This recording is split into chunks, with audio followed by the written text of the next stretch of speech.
Hello. Where's Wise Clump? Why are you being covered, Clump? Or Clump? Here you go.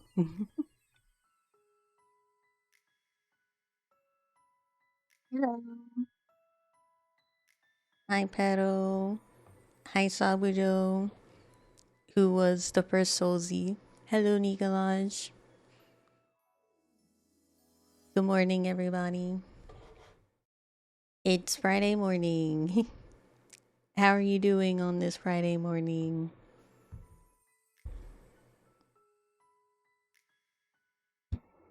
Are you feeling very clumpy this Friday morning? Clumpful? Yes, I'm feeling very clumpful as well. Is it early stream? To me, an early stream is a stream immediately when I wake up. And that's around like 6 or 7 o'clock. Actually, that's not true. I wake up way early. Sometimes I wake up around like 3 a.m., 3:30. I don't know why. Well, it's just whenever my body decides to wake up, all right, I'm up. I'm not going back to sleep for the rest of the day.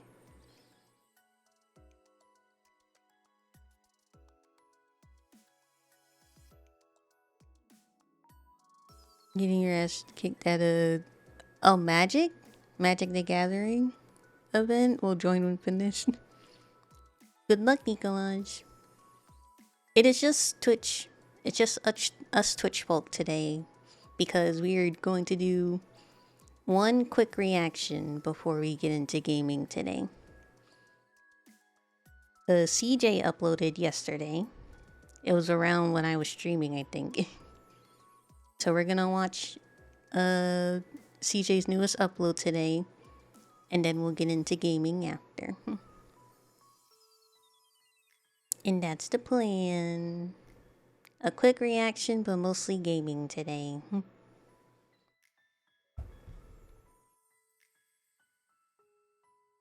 Let's see.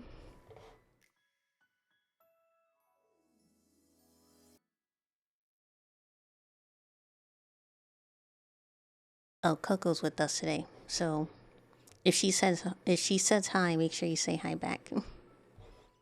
Be very rude if you don't say hi to Coco.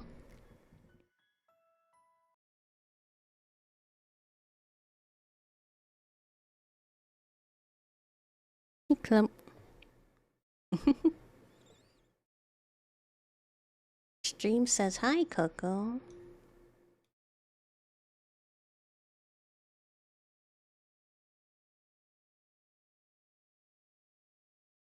Let's see. My thing go again? Oh, there it is. We are here. We are watching CJ's newest video. Musashi destroyed the Baki universe again. He's got a sequel now. Musashi 2 Electric Boogaloo, I suppose. I thought he already did more damage in the first video, but I guess he's got a part 2 coming. Speaking of part 2, part 2 of the Mortal Kombat lore reaction should be uploading today. And then part 3 a couple days after. Alright. For YouTube. This is CJ the Champ. Musashi destroyed the Baki universe again for the second time.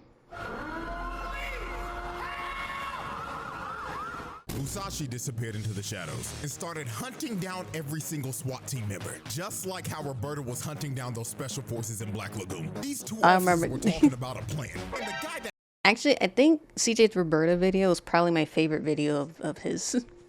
Roberta was absolutely a menace. this dude was talking to lifted up his finger in terror and told him, "Sir, he's behind you." Oh, fuck me. He's right behind me, isn't he?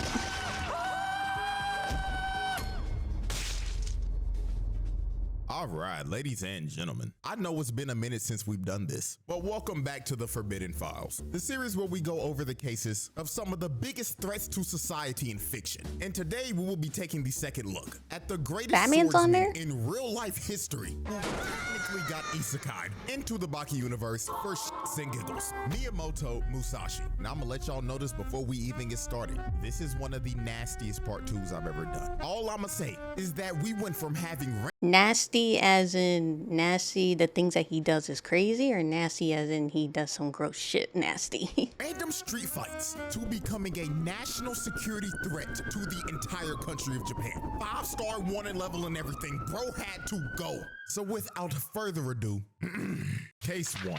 Domesticating a caveman and assaulting Albert Einstein. Not Pickle. Pickle's still alive?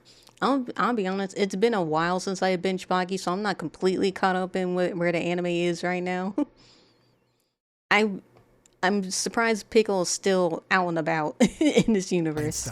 So Albert Einstein told the authorities to go in the sewers and find the legendary fighter of the Ooga Booga style. And that legendary fighter is, of course, Pickle. So the authorities went into the sewers and dumped gallons of chloroform so they could knock Pickle out and transport him to Albert Einstein. So when they delivered Pickle to Einstein and he started to inspect his body, Tokugawa pulled up with Musashi behind him. And Musashi did not waste a single second when he saw Pickle. He walked up to him. Musashi still got that 1,000-yard stare, I see.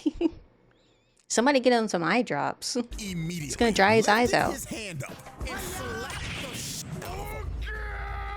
And he didn't even stop with one. He winded his hand up one more time, 5 fingers out in full open palm, and slapped the taste out of Pickle's mouth. So Musashi tells everyone that he was just trying to wake him up, and he was impressed that Pickle took 2 slaps to the face and didn't even flinch. So to really make Pickle wake up, Musashi tried to slit Pickle's throat, and this finally got him to wake up. So when the legend of Ooga Booga awoke from his slumber, he looked dead at Musashi, and his first instinct was to eat this nigga. So he lunged in with the Ooga Booga bite. But Musashi shoves his hand in his mouth, then proceeds to cut Pickle like 50-something times. But since Pickle with is no sword, built different, none of Musashi's strikes actually cut him. They only bruised him. So after their first confrontation, they decided to change stages and go to a testing room that could withstand the fight that they were about to have. Now, Albert Einstein was not about to let this happen because he thought that these two were such great scientific achievements that having them fight would be a detriment to science. So this nigga pulls out a Glock and straight up says, "Oh, all right, now everybody calm down. Now you know damn well I can't have nobody touching my nigga Pickle like that. So tell Musashi to back up, or I'll switch." Einstein really pulled a gun out on these people? His ass down and Swiss cheese your ass to Tokugawa. So while oh my goodness. Einstein was holding up the room at gunpoint, his wrist ends up getting dislocated and he gets mind shredded by Musashi. Einstein literally felt himself die. And then while Musashi had the gun, he was like, my. So is this the weapon you use in the modern day to switch down your enemies? Then this crazy bastard proceeds to shoot 2 bullets right in between Tokugawa and some random scientist. Like, if this man was off by just a little bit, these 2 would be dead. Now, after Musashi traumatized Albert Einstein and had him sitting in the corner looking like he got put in timeout, wait, hold on. Did he purposely miss, or did he actually try to shoot them and he genuinely missed? That's what I want to know. Started round 2 of their fight. So Pickle lunges in with the Ooga Booga kick. But Musashi hits him in his calf once and had Pickle screaming in pain. So then he went in for a rising Ooga uppercut. But Musashi cuts him across his chest, making him feel excruciating pain again. So Pickle decided to revert back to factory settings. And he gets in his stance where he's on all 4s. So he lunges at Musashi and slams him into the wall. And they end up having a test of strength. But Musashi, knowing that that Pickle had way more brute strength than him, decided to use that big brain and show off that battle IQ. So he plants his feet on the wall and launches his head into Pickle's face. And he ended up pinning down the legendary fighter of the Ooga Booga style. But you see, Musashi wasn't satisfied with his victory because he craved more violence. So he proposed that of course he does. A rematch. And in this rematch, he would be able to use his actual swords. And he wanted Pickle to be completely starved of food. He wanted to fight him in his most feral state possible. So this was basically going to be another fight to the death. One of these dudes were not walking away from this. So now, okay, got it. Final round. And the moment Musashi walked into the ring, Pickle lunged at him with the Ooga Bite. But Musashi had quick draw. Because he's starving. He's hungry. He swings his sword into Pickle's face. But Pickle's body was so strong, his muscles stopped the sword from cutting through him. Then he swung a Ooga Right hook and sent Musashi across the ring. Look at the way he hit the wall. Bro got his arms crossed looking like he just had a seizure. Wait, is that the first time he was completely knocked back by somebody? It hit, and his busted ass sandals got flung off too. Now, he got the sandals knocked off of him. Everybody first-hand human evolution. This dude picked the sword up that Musashi hit him with and started swinging the sword. We were literally watching this man evolve in front of our eyes. Pickle finally got the Humanity 2.0 update, so Pickle tried to swing the sword on Musashi, but Musashi cut his eye with his hand, then grabbed his sword and cut Pickle 6 times, twice in the elbows, twice in the shoulders, and twice in the knees. He strategically went for the most important joints in the body. Now after limiting his movement. Okay, smart cuts. Really accurate cuts, wow. Musashi sliced up Pickle's joints. Pickle started transforming into his legendary super Ooga Booga form. For one oh my god, yeah, he got double cheeked up for the fight. Final strike. So Pickle lunged at Musashi just for him to slice both his wrist and his ankle, taking out the rest of his important joints. And after that decisive strike, this fight was over. And Pickle did the unthinkable. This man saw Musashi as a giant prehistoric hornet, and he was a predator that he could not beat. So he started trembling in fear and hopped on all fours and left. Pickle ran away. He did not want any more smoke. Who was it? I know this isn't the first time Pickle ran away from somebody. Who was this? Was it Yujiro? I don't entirely remember. From Musashi at all. The man who dominated Jack? Oh yeah. Before this, and a slayer of one of Truck Coon's avatars. Yeah. Ran away like a bitch. Musashi domesticated this nigga. So after Musashi traumatized Pickle poor and turned Pickle. him into a house dog, the next actually not poor Pickle. Pickle's done some heinous shit. Pickle has done some heinous shit, so not poor Pickle. The person that stepped up to Musashi was Mr. I'm gonna protect everyone, Motobe. Now, I ain't gonna lie, Motobe fought Musashi like he had something to prove. And I low-key wish I seen the signs before the fight. Because tell me why this man hit the Triple H water spit before the fight with a bottle of Hennessy. This is a nigga that has nothing to lose. I should've known he was gonna whoop his ass just off of this. Now, he came into this fight like Batman. Bro's prep time for this was insane. He had a whole game plan to take this man out. So before they start, Motobe offers Musashi a cigarette, and he wants to sit down and have a lung cancer session with him. But Musashi, being up to date with modern commercials, has seen all the no smoking ads, and he refuses because this man already died from lung cancer once. This is actually how he died IRL. Also, he figured out that Motobe poisoned the cigarettes the whole time. Yeah. So Musashi flicks the cancer stick back at Motobe, but Motobe clocks Musashi with the bottle of Henny, scoring his face, then shoves all that nasty ass tobacco down his mouth. So after Motobe put Musashi on his ass, he just started using every weapon you could think of. First thing he did was throw a flashbang at his ass. Then when he was flashed, he came in with a mace and started clocking his shit. He hit him so hard he lost his back teeth. So after he was done beating his ass with the mace, he pulls out a short spear and lunges in at him and tries to shank him. Now Musashi cuts the spear in half, but Motobe countered and kicked his teeth down his throat. Then he pulled out brass knuckles with some spikes on him and rocked him with the right hook. Motobe was Jesus Christ. Ass. He actually had this man Musashi sweating. Now while Musashi looked like he was we're only 8 minutes in, Jesus Christ. I'm gonna be honest, I was not expecting. I wasn't expecting anybody to get this much damage on him, much less Motobe. Honestly. So I'm genuinely shocked he's even doing this much damage to him already. Knocked out on his knees, he ended up slicing Motobe down the gut. But Motobe, with all that Batman prep time, planned for this if it ever happened. I always love how people in Baki fight like it's turn-based. I mean, yeah, you gotta have your turn in the fight. You gotta have your turn in the fight, and there's a downtime portion like Motobe where he got to do some prep time. He went into like a dungeon to gain some XP and get new weapons and stuff. You know, to make it fair, right?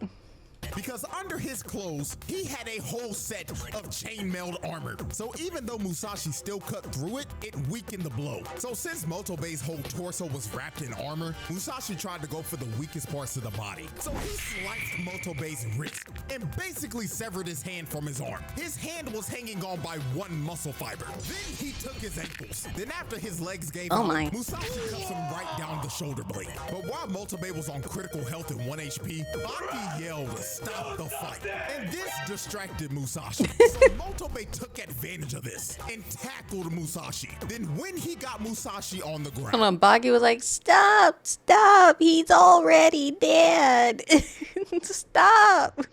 He did the exact same shit Mark did to Conquest. If your limbs ain't working, then use your hard-ass head. So he started headbutting Musashi over and over again. Bro was shoving his skull into his face. Then he took Musashi's back and started to choke him out. And Musashi was fighting to get out of the hold. He shoved his sword right back in the shoulder blade wound. But Motobe did not care. He was going to put Musashi to sleep. So after about a good 10 seconds, Motobe did the unthinkable. He made Musashi go night-night and won the fight. Actually, Motobe was the first man in history to beat this nigga. Everybody watching the fight were in shock because they couldn't believe what they just... Oh, he won. He beat Musashi's, what was it, 60-0 win streak? Well, probably more than 60 since he's been in the anime, but... He beat his 60+ win streak? Okay, Motobe. I wasn't familiar with your game, I admit it. So, they just witnessed the biggest upset in history. This was like when The Undertaker's WrestleMania streak ended. Complete shock. Niggas had no clue what the they just witnessed. And Musashi actually just took this loss on the chin. He admitted defeat and just... Actually, I was... In the back of my mind, I was thinking, he's gonna come back for revenge when he least expects it. But he is a swordsman, I suppose. So he takes a loss on like a champ. Straight up walked away. But what was about to transpond after Musashi lost was complete chaos and was going to change the entire country forever. There's still more. Case 2. Declaring war on Japan. So after Musashi took his first... Wait, after he lost? He lost one fight and he immediately declared war? He went on The Tonight Show to get interviewed by bootleg Jimmy Fallon. And the reason why he did this, I'ma be real with you, I don't know. But what this man was about to do to bootleg Japanese Jimmy Fallon was going to make him the most wanted man in Japan. So Jimmy goofy ass started asking, "Oh yeah, so you're the legendary Musashi Miyamoto. But I mean, you gotta be LARPing, right?"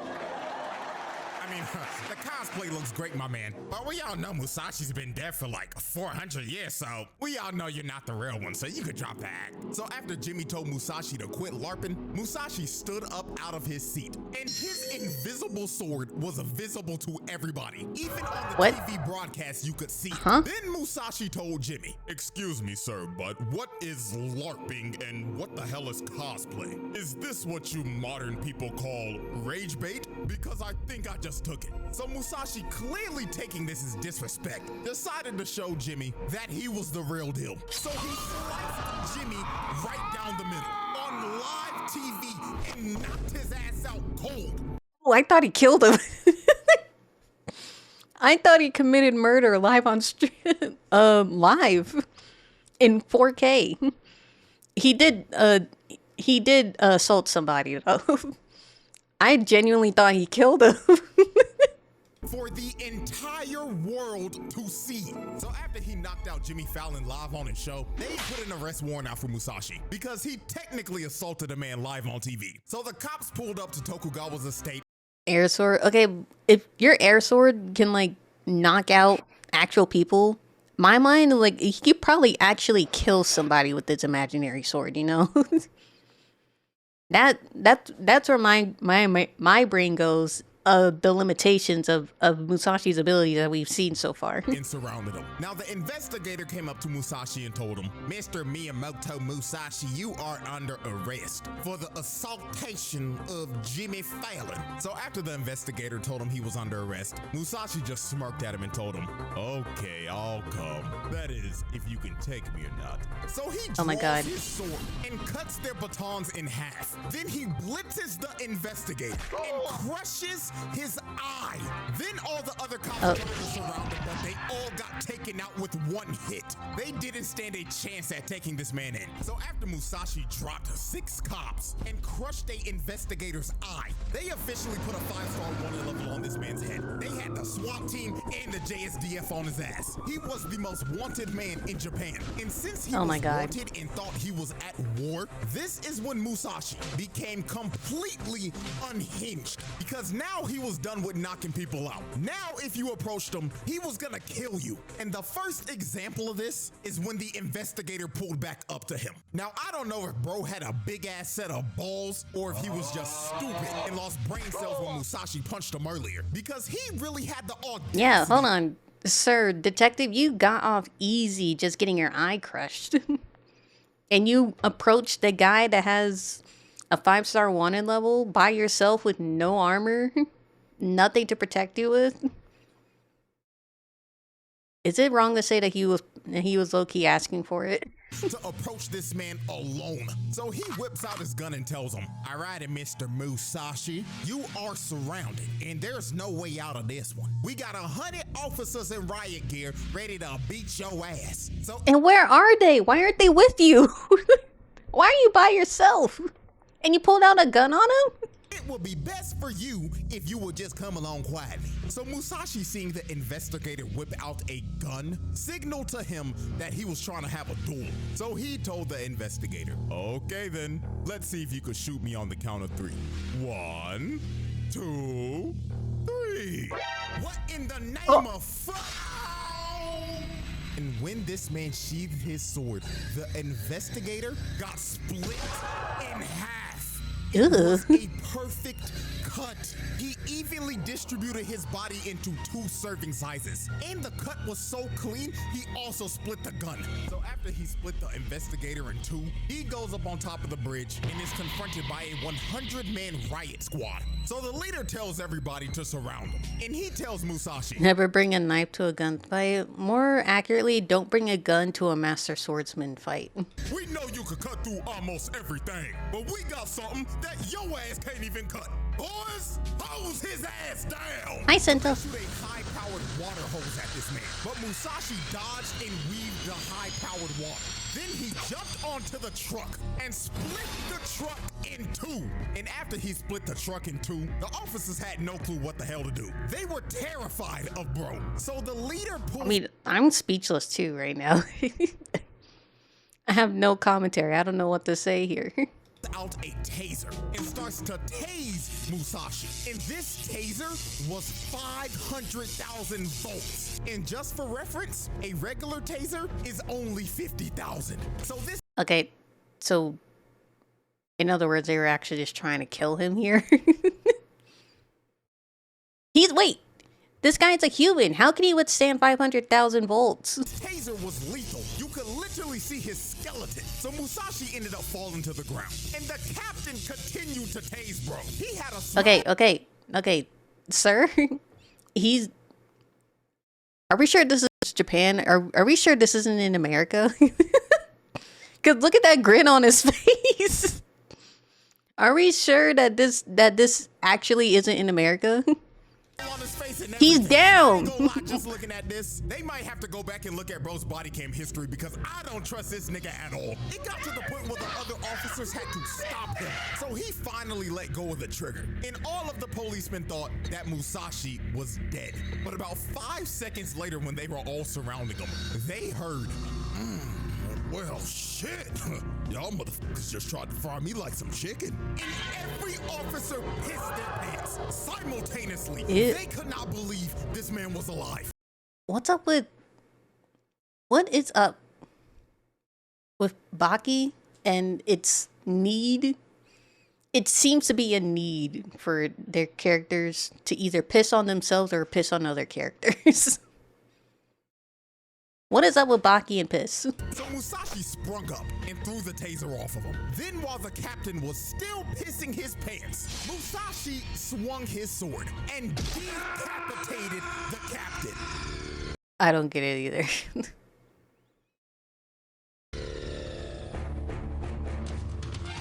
Snake, are you okay? Bro Snake! Out in one of the worst ways I've ever seen somebody go out. He pissed his pants and got decapitated at the same time. His legacy in that police department is cooked. They all gonna remember bro's last moments was him pissing his pants while getting beheaded. So after all of this happened, he went up to this one trooper and to assert his dominance, he cut a riot shield into pieces. Then after he shredded the dude's riot shield, he told all the other officers, pick up your dead and get the hell out of my way. And guess what all those 99 troopers did? They listened to him. Good boys and did exactly what he said. They picked up the because after that display, hell no am I going up against you. Fuck that. I got a wife and kids. I got a family to feed.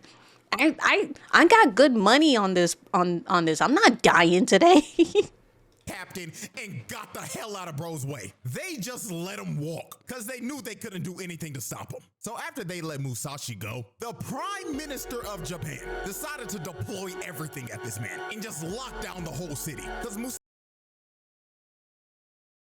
okay. After the sheer display of, what's a good word for this?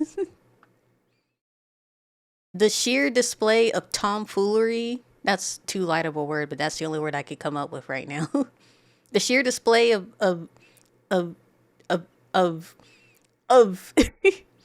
again, tomfoolery that just happened. You're not gonna try to go for peace. Yeah, dominance is a better word. Yes. After this display of dominance, you're still going after it? Musashi at this point was considered a Avengers level threat. He had to go. So they pulled up on him with a bunch of armored trucks and choppers. But all this man did was smile because he was excited that he had the opportunity to test his swordsmanship against the modern army. So Musashi disappeared into the shadows and he started picking everybody off like Roberta did to the special forces in Black Lagoon. These two officers were talking about a plan. And the guy that this dude was talking to lifted up his finger in terror and told him, "Sir! He's behind you!" He's behind you. Me. So after Musashi murdered the first guard, he cuts off the other poor guy's arms and disperses back into the darkness. And since he had everybody confused and bamboozled, and they had no sort of plan at all, they were easy pickings for Musashi. He would pick off one, then disappear. Then he would appear again. And he kept on doing this over and over again. Because they had Again, I've not seen this part in the anime. I'm not I don't know what happens after this.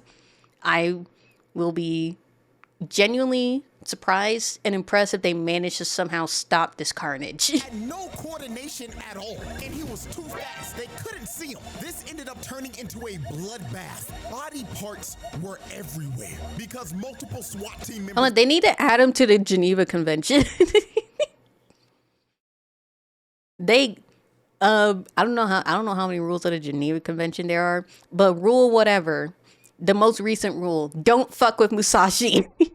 were getting chopped in half. And if you're wondering, CJ, why can't they just shoot him with a gun? Oh, they tried, but they couldn't. He's cutting the bullets. They had that good old stormtrooper aim. Can't hit shit from a foot away. This one guy tried to switch him down, but he can't cut the bullets. His bullets and made him eat a knee to the face. Also, just to add on, that knee strike was so strong it shattered a bulletproof visor. So the nigga that got hit by that is probably dead.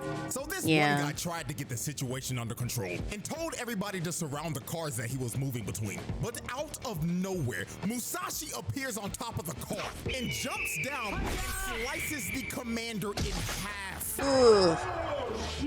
So after Musashi cut the commander down, he yelled to everyone again, collect your dead, mount your chariots, and leave. And guess what they did? Take the offer. Yeah. Boys. They all take the offer. Away, got in their armored trucks and left because they valued their lives. They was not about to throw their life away like everybody else. And just off of this scene alone, this man took out like 5 SWAT team squads, bro. So after Musashi did.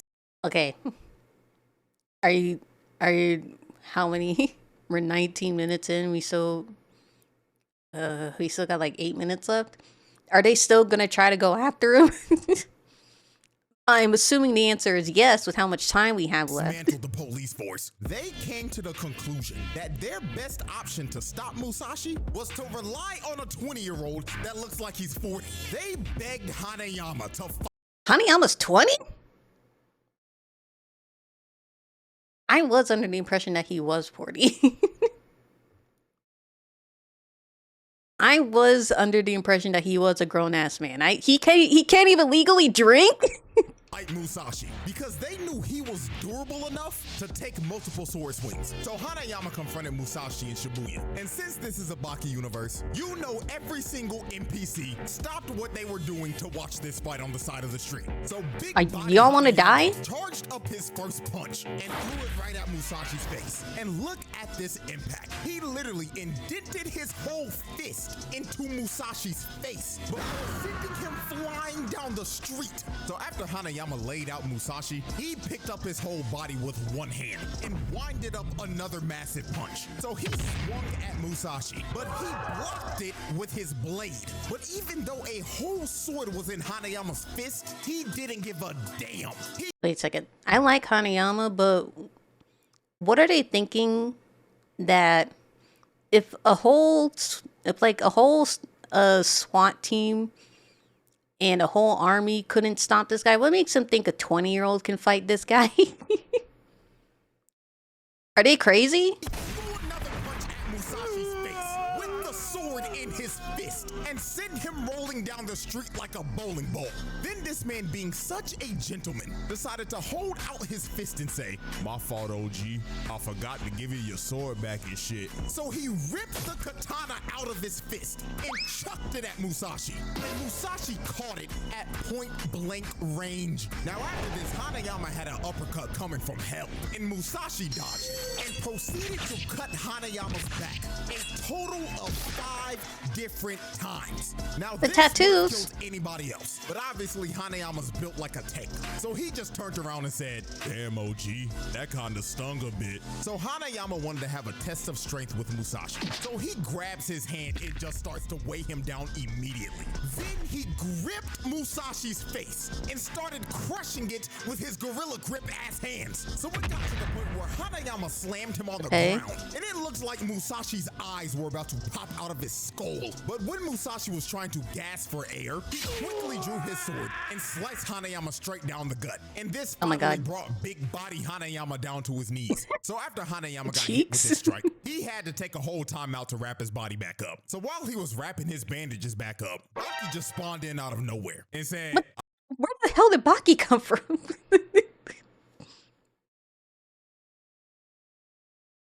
Oh, I know you're the main character and everything. The show's literally named after you, but damn. Someone's got to put a bell on him. Oh, hold on, twin. I got something for you real quick. I bought the motherfucking Henny. So Baki sprayed a bunch of Hennessy on Hanayama and told Hanayama to go cook that fraud. But sadly, this hype me up moment did not work at all. They started fighting again and Musashi cut his back.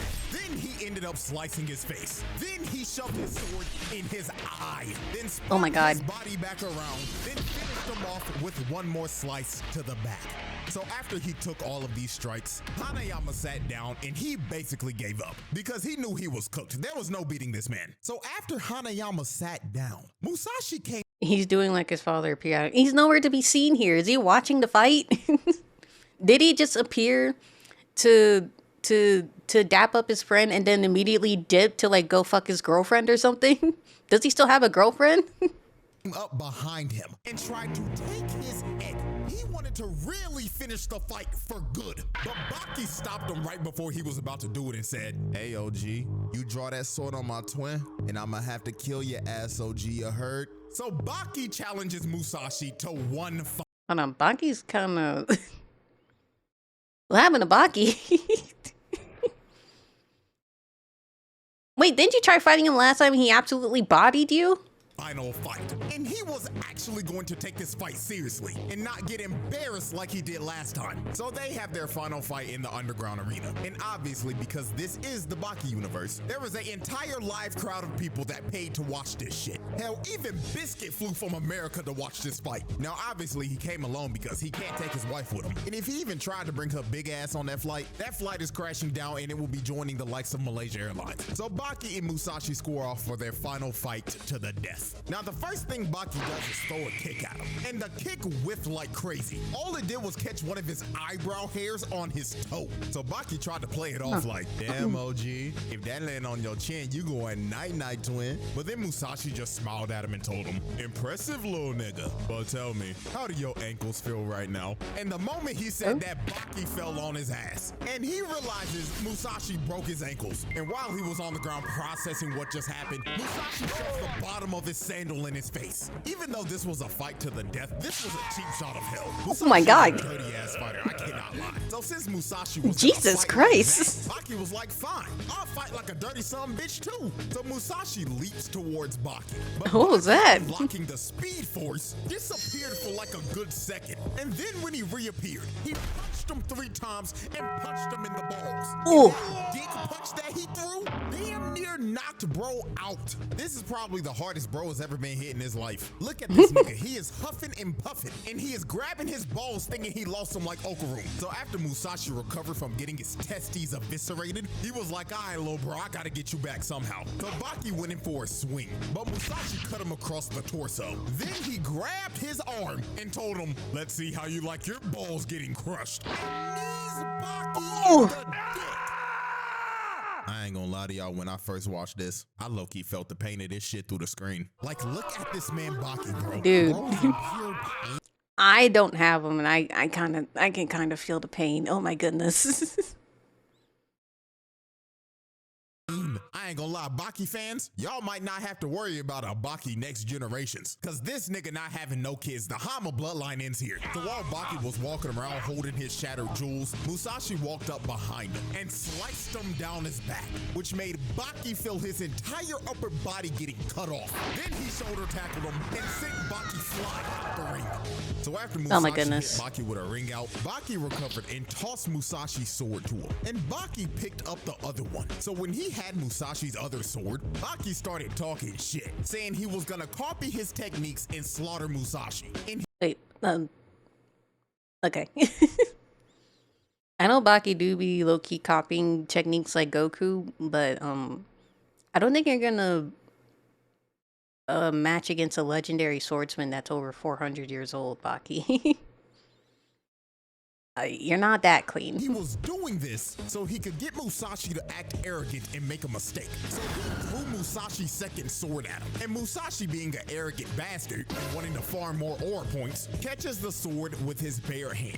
And this was the opening that Baki was looking for, because both of his hands were occupied. So he kicks Musashi in the face. And he kicked him so hard, his soul left his body for a good second. So after Musashi's soul returned to his body, Baki went in for his last strike. Now Musashi caught the blade again with his bare hands, but that is exactly what Baki intended to happen, because when Musashi was distracted, he gets ambushed by the old freaky ass lady that put the soul in his body in the first place, and she starts to suck the soul out of Musashi. Nigga, this shit nasty. I ain't gonna wait wait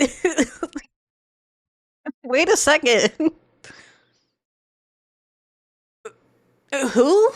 Who's that lady? I definitely missed something. I don't know who that lady is.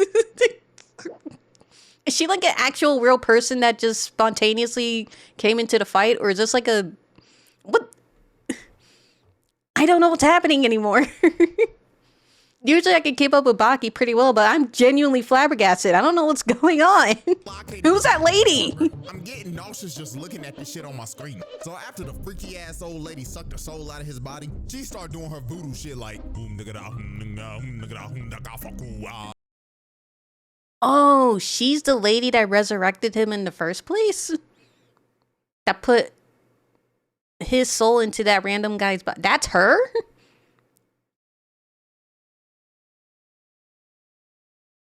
Where did she come from?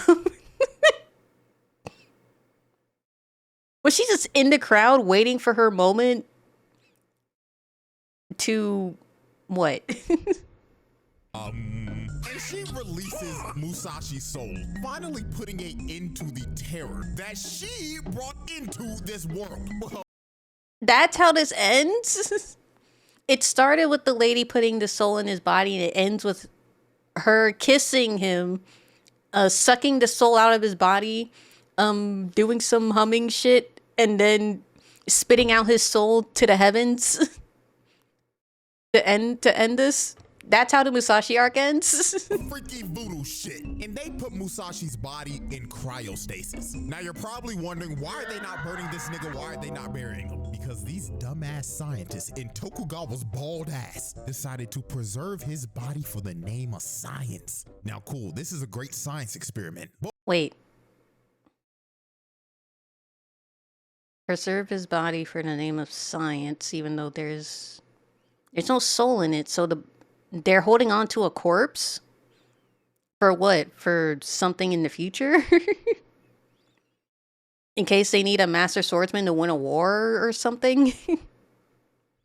What's gonna happen if a freaky witchcraft voodoo nigga breaks in and decides to put Musashi's soul back in that body? Then everybody's gonna be he gonna come back like Thanos and say, you should have gone for the head. Because these niggas decided to keep his body. I am 99% sure that Tokugawa and these scientists will make great friends with Cecil. Because the one thing they got in common is not finishing the job.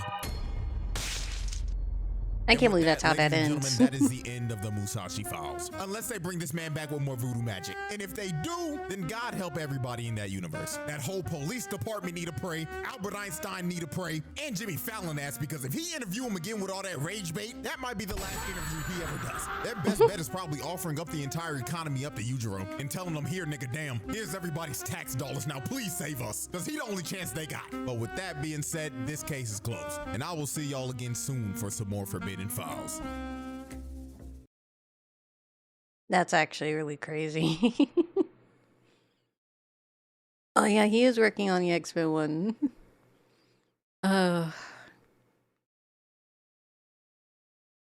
That's insane.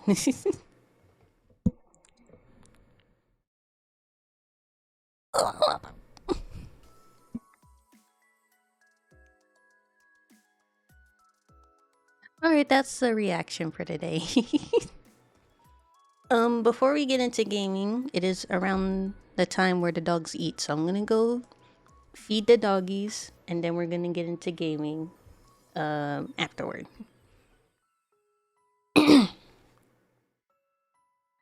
Blame the old bald man. Of course. It's always Tokugawa's fault in some way, shape, or form.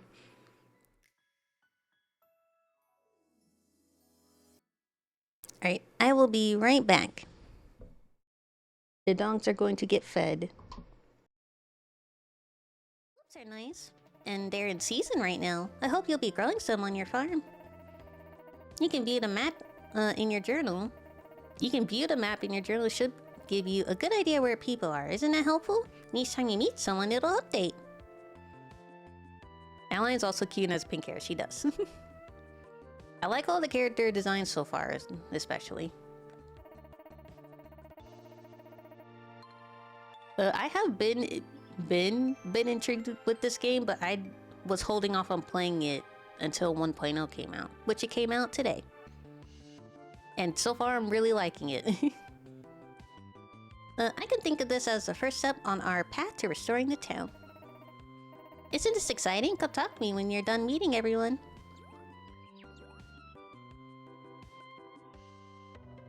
Alright, my map. There it is. There's 2 people right near me.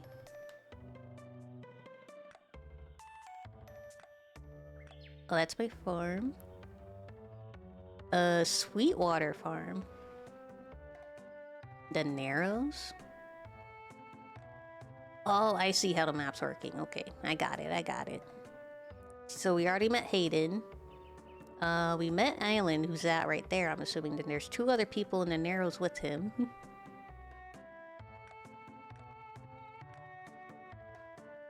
Somebody on Eastern Road? But there's a lot of people. 22 people. We've only met 5 so far.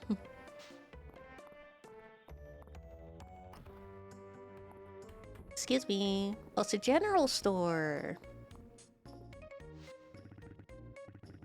Well, hello there. You must be the new face in town. Nice to meet you, Nirvana. I'm Holt. I've been wondering who'd move into that old farm. Was that a dad joke? I'm pleased to meet you too, Holt. Okay. All right. I guess he's dad joke central. That's a good one. Anywho, my wife Nora and I run the general store. Our girls, Celine and Dell, help out as well. Stop by if you ever need supplies. Celine and Dell. So he's Celine's father.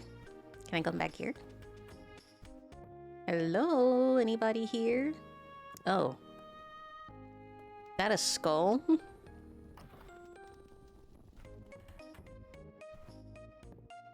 What in... Is this a child's room? Dell must be younger then. Oh, hello. Wait a second.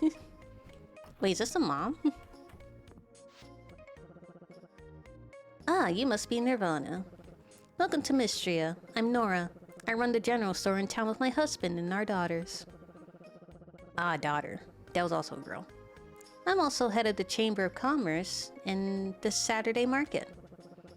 Though unfortunately, the Saturday Market has been on hiatus since the earthquake caused the bridge in town to collapse. Baylor is currently the only merchant that had even attempts to trip these days, and he has to do it all on foot. Broken Bridge, I think I can help. Well, that's a bit, that's a big promise you're making, Nirvana. Oh, right. Adeline did mention you'd be helping the town in exchange for the farm. If the broken bridge were repaired, all sorts of merchants could resume bringing their wares to town on Saturdays. Well, if you need anything in the way of seeds and supplies, please stop by the store. Okay, she kind of seems like a girl boss. Like the super serious wife and the golden retriever doughy husband kind of deal, right? Okay, that's those 2. Hello. I returned.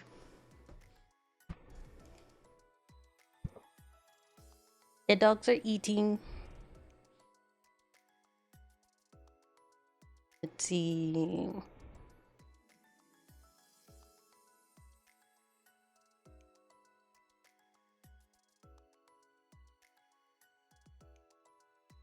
We are... Where am I?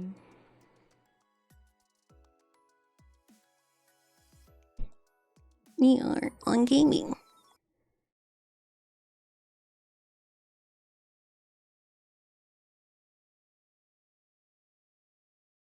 We're on gaming.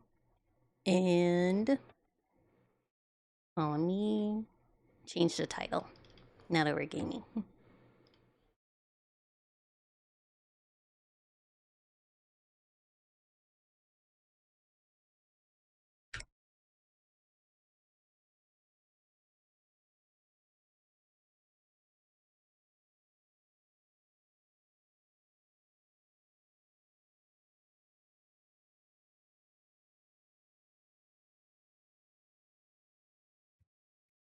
Now, a lot of you know I am very much a Fire Emblem fan.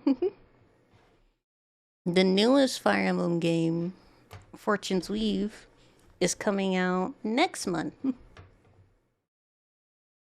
On September 17th. Not in a full month yet, but pretty much mid-September it's coming out. So to prepare for Fortune's Weave, since it is another game for you to not finish. Hey, I always finish my Fire Emblem games. Anyway, to prepare for Fortune's Weave coming out, since it is a sequel of Three Houses, and since it's been a while, and I have a Fire Emblem bug that I need itching, we're going to replay Three Houses to prepare for Fortune's Weave. Coming out next month.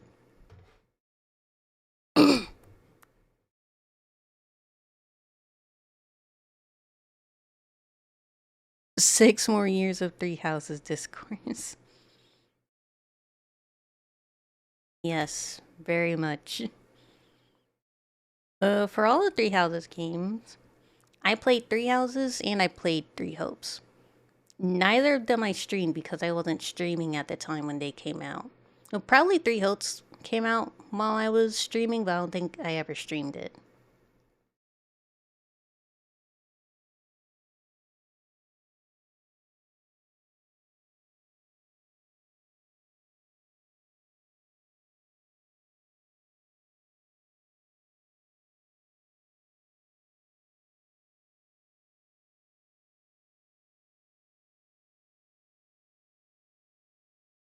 There's also, if any of you guys are interested in Fire Emblem, there was a Nintendo Direct Fortune's Weave Direct that came out last weekend or something, or was it this week?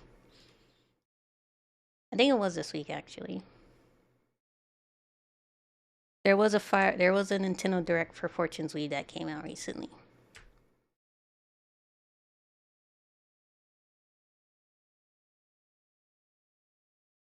And change the game. Fire Emblem Three Houses.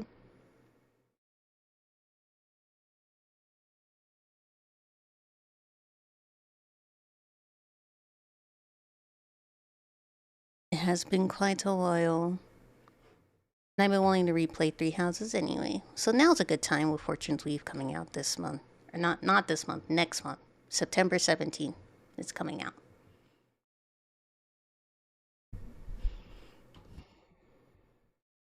Here, where's my game?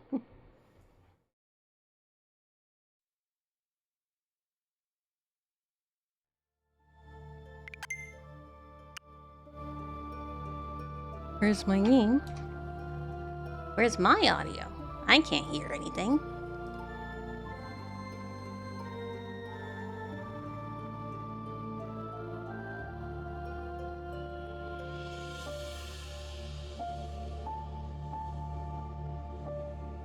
Ah, well.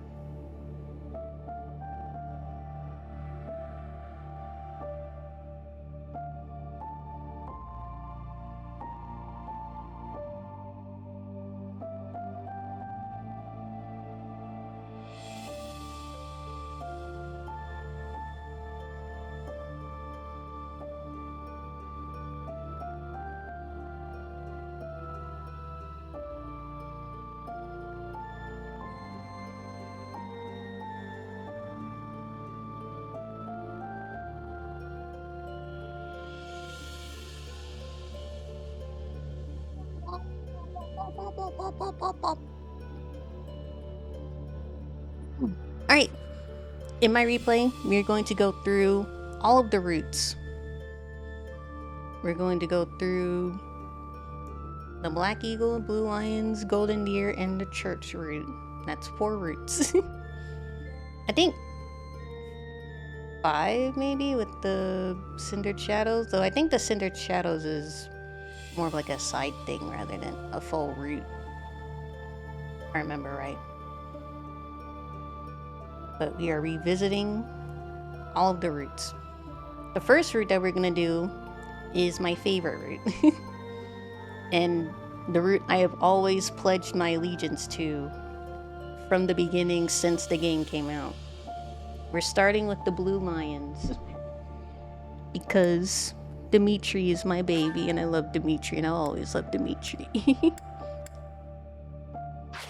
I do indeed have New Game Plus stuff, but we're not gonna do New Game Plus 5. We're just gonna start straight from the beginning. We're also going on hard or casual.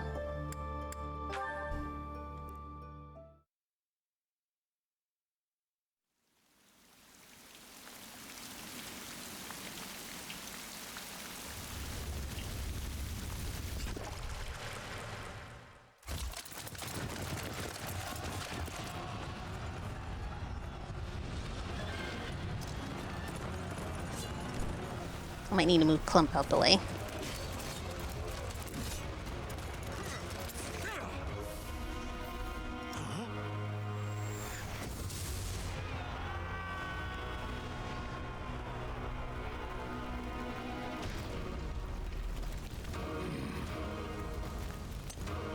You're not Clump. You're an imposter, Clump.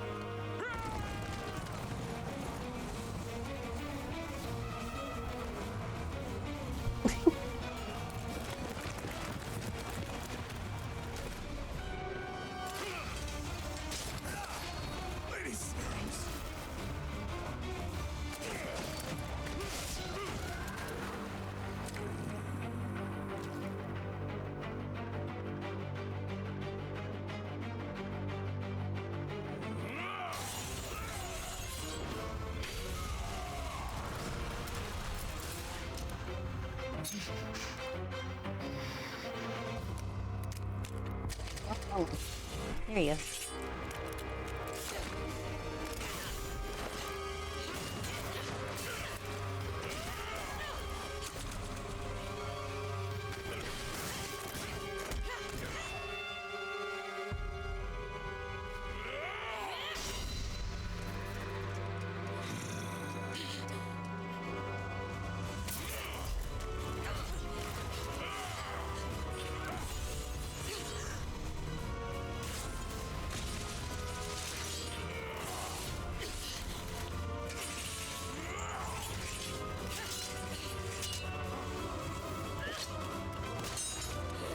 Saros. Fuck him up. Tell me, Nemesis, do you recall the Red Canyon? You'll die. Die. Die. You took everything that I loved.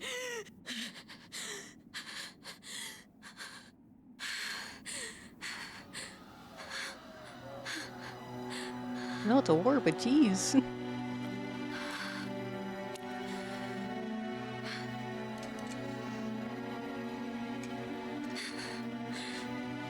He's gone now, Mother.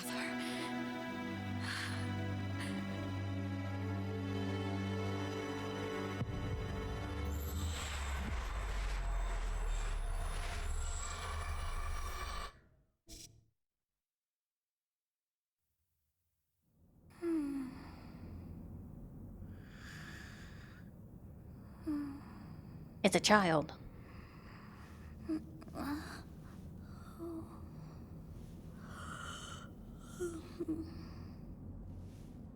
Oh my.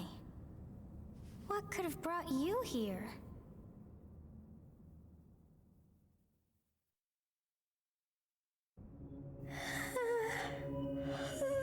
I wonder how you got in here. It is most rude to interrupt a moment of repose. Very rude indeed. Now come to me. I wish to have a look at you.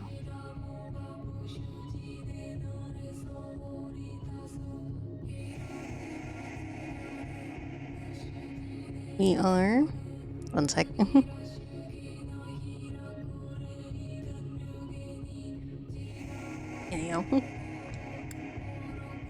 We are a woman. Is this form correct? Yes.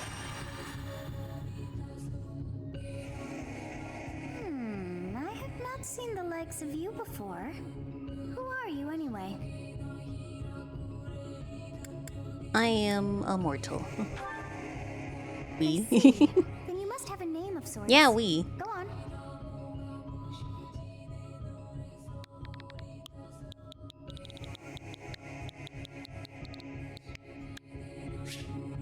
Nirvana. I shall not ever grow accustomed to the sound of human names.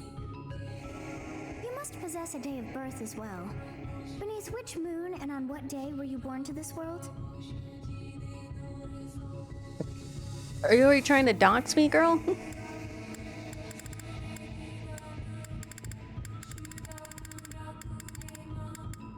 Not my actual birthday. Well, wonders never cease. It seems we share our day of birth. How strange.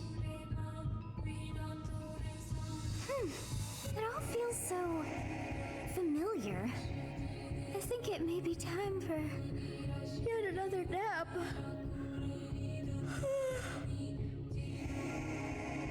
It is almost time to begin. I guess it's time for the child's nap.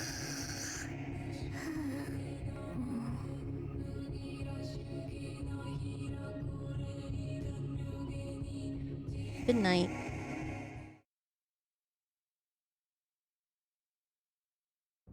Hey, time to wake up. Is that You father? having that dream again? I was dreaming. I don't think I should tell him I was dreaming about a random little girl, so. I was dreaming about a war. Massive armies clashing on a vast field, right? There hasn't been a battle like that in over 3 centuries. In any case, just put that out of your mind for now. The battlefield is no place for idle thoughts.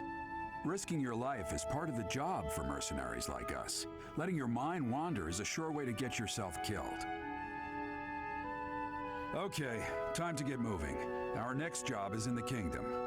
I told you before, it's far from here, so we'll need to leave at dawn. Okay. Sounds good. Oh, good grief. Everyone is already waiting for us outside. Gerald, sir, sorry to barge in, but your presence is needed. What's happened? Please forgive our intrusion. We wouldn't bother you with a situation not dire. That's my boy. It's Dimitri. And Claude, and I guess Edelgard's there too, I suppose. What do a bunch of kids like you want at this hour? We're being pursued by a group of bandits. I can only hope that you will be so kind as to lend your support. Bandits? Here? It's true. They attacked us while we were at rest in our camp. We've been separated from our companions and we're outnumbered. They're after our lives, not to mention our gold. I'm impressed you're staying so calm considering the situation. Wait, that uniform. Bandits spotted just outside the village. Damn, there are a lot of them. I guess they followed you all the way here. We can't abandon this village now. Come on, let's move. Hope you're ready. Okie dokie, father.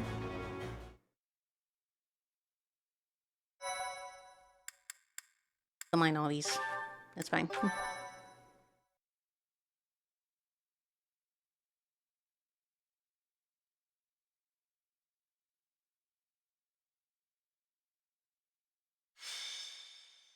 Skirmish at dawn, prologue, and inevitable encounter. Inevitable.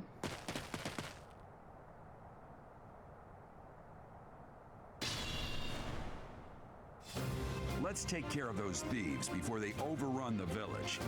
Take down the enemies in front first. That should take the wind out of their sails. Like you to move to the area. I know how to move. Ready and willing.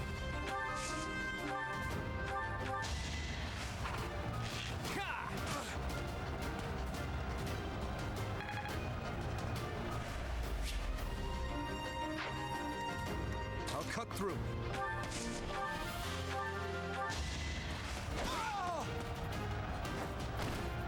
Over already.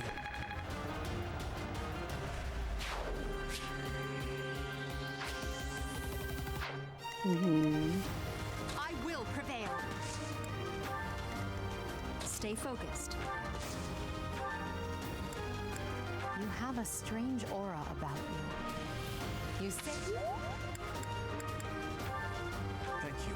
We are in your debt. It wouldn't do for us to fall in a place like this. Please, lend us your strength. Let's work together to drive out these thieves. I did.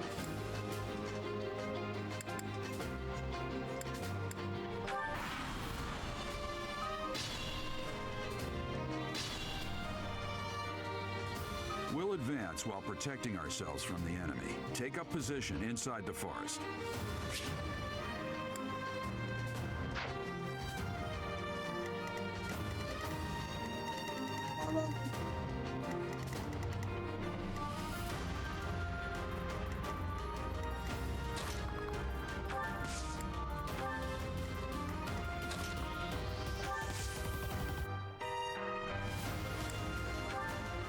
Yes, good.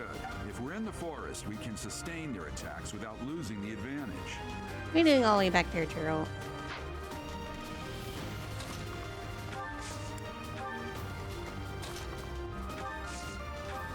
It's because of you guys that I'm not dead right now.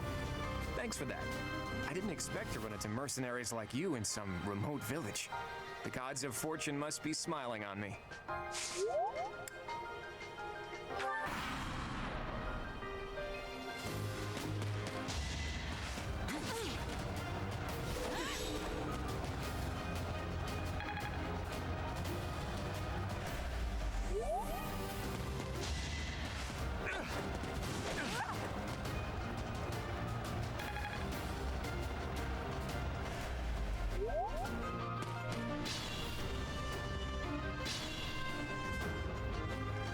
This is a fine opportunity.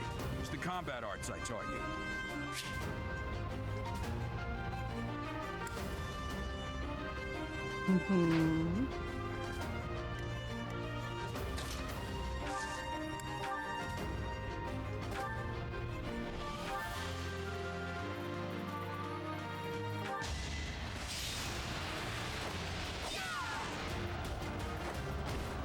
Each battle, a chance to grow.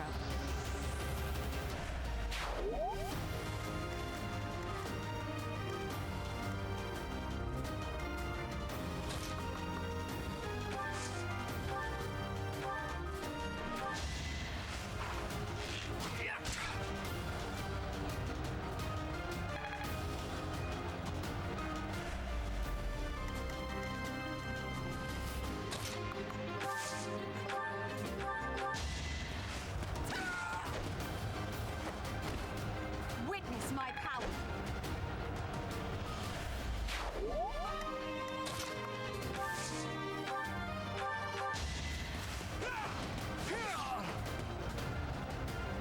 Just missed Dimitri.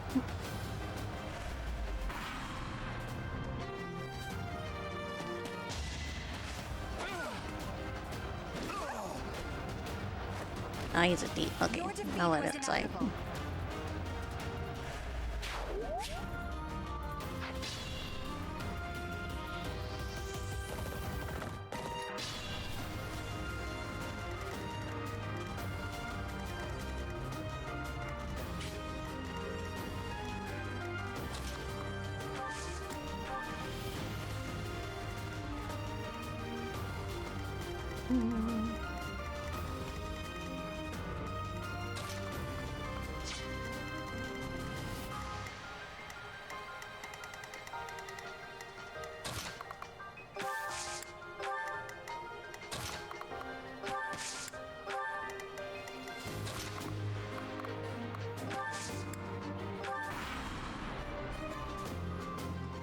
Damn, why are there mercenaries in the village?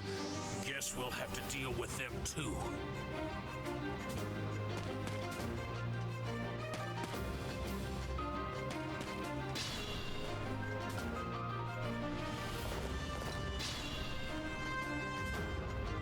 Attack when an ally is nearby, and the enemy will be intimidated, making them easier to hit. Attack is also in range of one or more. You trigger a linked attack.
I must get stronger.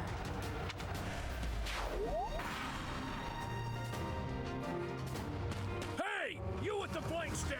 Out of my way!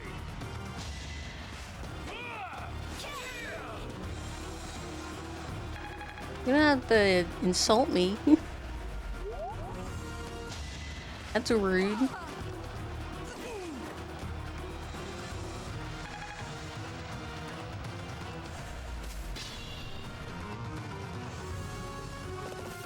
What the? Aren't you Gerald the Bladebreaker? What's a renowned mercenary like you doing here? I'm the one who should be complaining. I'm caught up in the mess you started.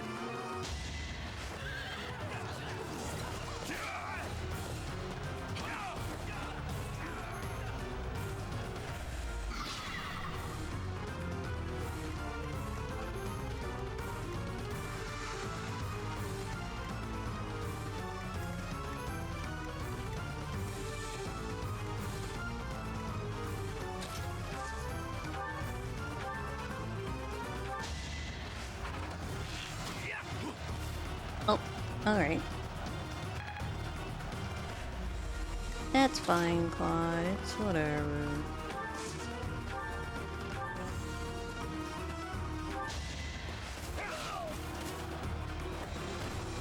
Who's next?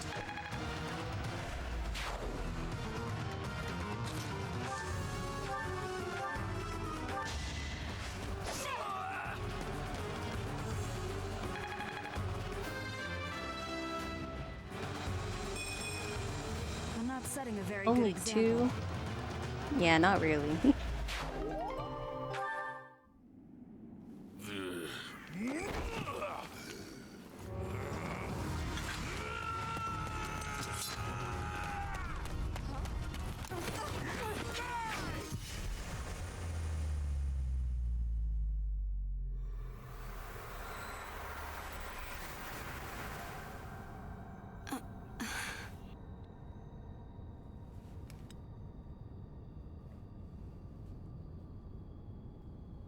Honestly, what are you accomplishing with that little stunt? It's like you're trying to get me killed, you fool! Well, it's fine. After all, if you don't know the value of your own life, you're not going to protect it very well, are you? Course not. Well then, I guess it's up to me to guide you from now on, right? But You can call me Sothis. I didn't exactly I'm ask you, also but known alright. as the beginning.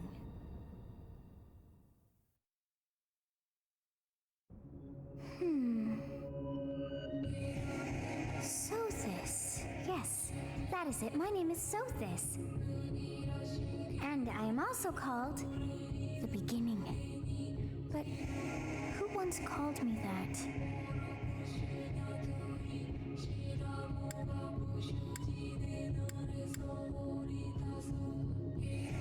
I was annoyed that the protagonist of the new FE is still an avatar. I was looking forward to have 4 MCs.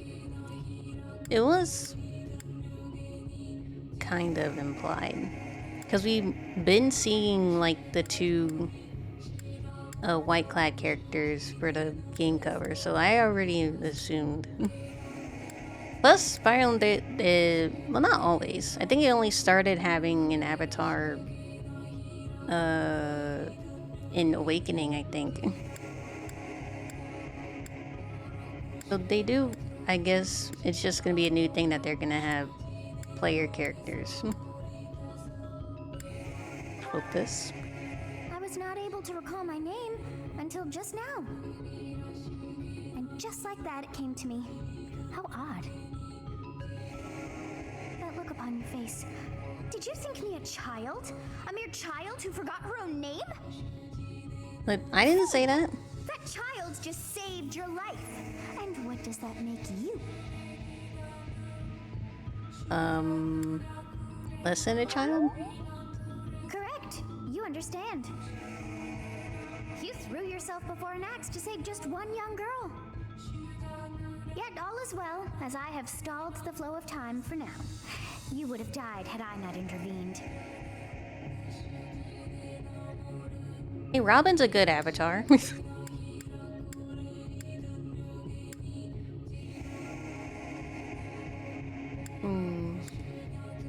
Thank you, I suppose. There now. Is gratitude so much to ask? I did deem you worth saving after all. Though it is only momentary, time has stopped. However did I manage that?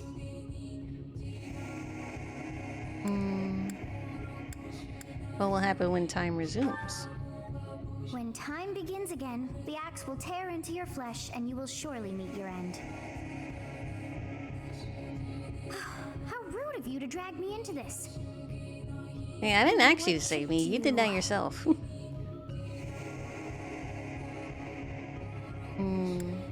Turn back the hands of time? Of course. I must turn back the hands of time. That was my idea, by the way. Yes, I do believe it can be done. You really are quite troublesome. I cannot wind back time too far, but all is well. You are aware of what's to come, which means you can protect yourself this time. Now go! Yes, you who bears the flames within. Drift through the flow of time to find the answers that you seek.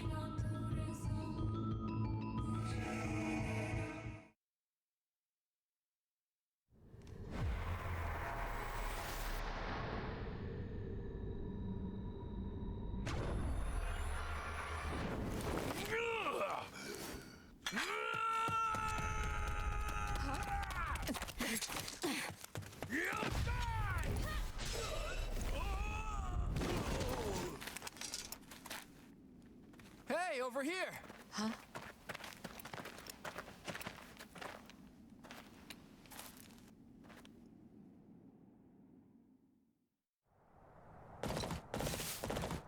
Hey, did you just... I do what? The Knights of Seiros are here. We'll cut you down for terrorizing our students. Hi, Eloise. The thieves are running away. Go after them.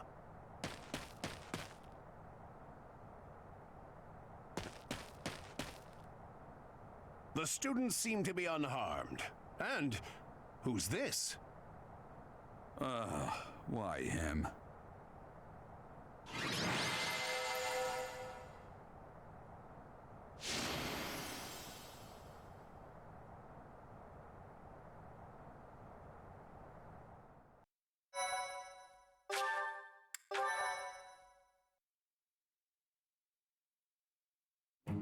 Captain Gerald? It is you! Goodness, it's been ages! Don't you recognize me? It's Alois, your old right-hand man! Well, that's how I always thought of myself anyway.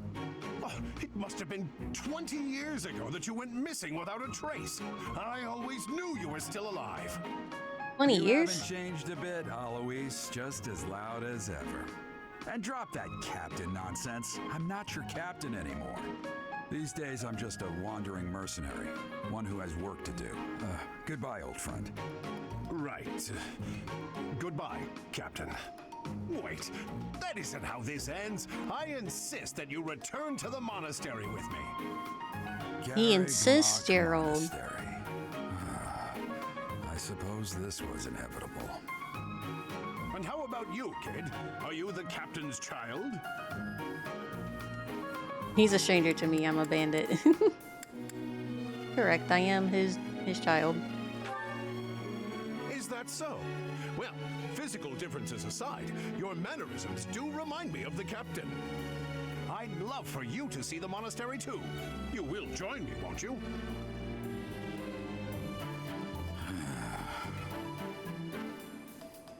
What's troubling you, Captain? You aren't about to run off again, are you?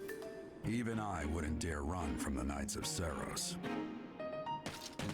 Knights of Seiros? They do seem rather skilled. Ah, disembodied voice. Ah, it seems your presence is required. Get going.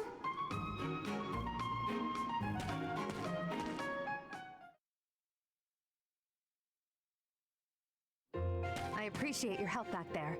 Your skill is beyond question. You're No, for you. clearly an experienced mercenary. And your father, that would be Gerald, the Bladebreaker? Former captain of the Knights of Seiros, oft praised as the strongest knight to ever live. Have I missed anything? I didn't know he was a captain. How curious. I'd wager the explanation for that is fascinating indeed. Hey, you are coming with us to the monastery, right? Of course you are. I'd love to bend your ear as we travel. Of course you would. I should mention that the three of us are students of the Officers' Academy at Garreg Monastery. We were doing some training exercises when those bandits attacked. I definitely got the worst of it. That would be because you ran off. Too true. I was the first to make a strategic retreat. Everything would have worked out if these two hadn't followed me and ruined everything. Because of them, every single one of those bandits chased after us. Utterly ridiculous. Ah, so that's what you were thinking, Claude. And here I thought you were acting as a decoy for the sake of us all. And you His ran after him? intentions were as clear as day. You will prove a lacking ruler if you cannot see the truth behind a person's words. You will prove a lacking ruler yourself if you look for deceit behind every word and fail to trust those whom you rely on. Oh, joy. A royal debate between their highnesses. I wonder how being completely predictable affects one's ability to wield power. Personally, as the embodiment of distrust, I'd say your little exchange smacks of naivete. Me, naive. Tell me, are you actually incapable of keeping quiet, or is your lack of self-awareness a condition of some sort? In any case, forgive our digression. I must speak with you if you can spare a moment. The way you held your ground against the bandits' leader was captivating. You never lost control of the situation. It showed me I still have much to learn. Your skill is precisely why I must ask you to consider lending your services to the Empire. I might as well Immediately tell you already now, trying to recruit me? I am no mere student. I am also the Adrestian Empire's... Halt, Edelgard. Please allow me to finish my own proposition. The Holy Kingdom of Faerghus is in dire need of exceptional individuals like yourself. Please, do consider returning to the kingdom with me. Whoa there, you two sure are hasty. Trying to recruit someone you just met. Tactless, really. I know, I right, was Claude? personally planning to develop a deep and lasting friendship on our journey back to the monastery before begging for favors. But it seems there's no time for niceties in this world. So, capable stranger, let's get right to it. Where does your allegiance lie? It seems one's place of birth is quite significant to them. Yet they are so impressed by you that you may take your pick. Well, I mean, if they're asking for my opinion. Understood. Faerghus is a noble and distinguished kingdom that has always valued chivalry. They definitely are. All right, that's Totally. enough with the small talk. It's time to head back to the monastery. Looks like we'll have to pick this up another time. my, they are in such a hurry. You know, each of the three is most unique. Dimitri. He seems quite sincere, but I sense darkness lurking beneath. Edelgard. She's a refined young woman, but I feel as though she's always evaluating me. I'm flawed. His easy smile is striking, but that smile doesn't reach his eyes. Yes, I thought the same. I am so sleepy once again. I may be sleeping, but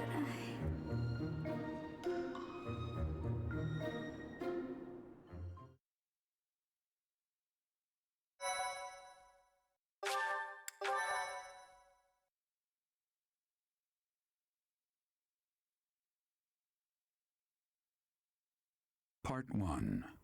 White Clouds. Great Tree Moon.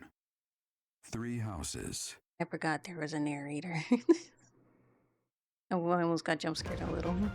The icy winds of the Agma Mountains have begun to scatter, and the verdant fields once again spring to life across Fodlan, heralding the start of a new year. As they celebrate the dawning year, the people pray that they may realize their full potential, just as a tiny sprout hopes to one day grow into a great tree.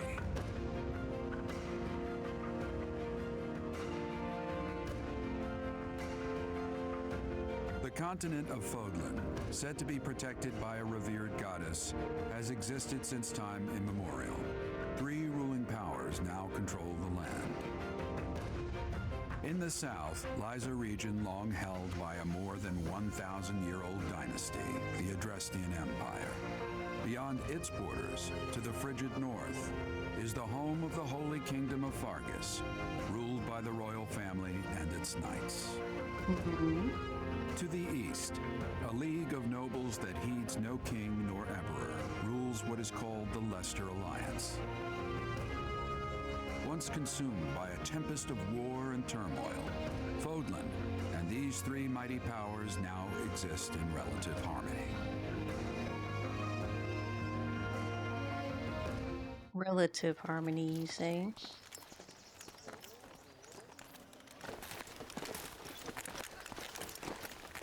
This will be your first time at the monastery. I'd be happy to show you around. It really is. Are you trying to Fodlan axe in a me out? nutshell. The good and the bad. Like it or not, we'll be there soon enough. Dimitri is not subtle at all.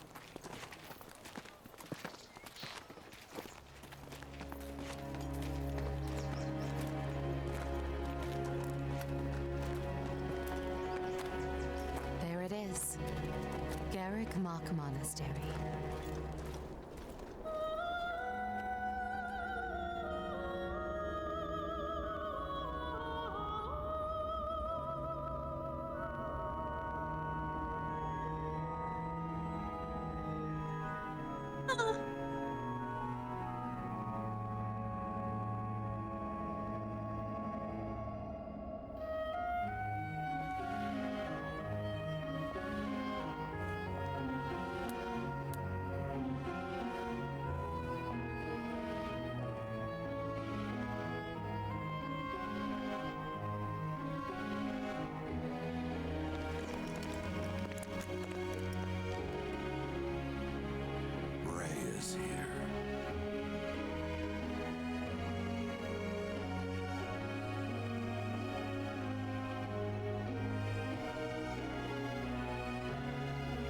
Hello, Rhea.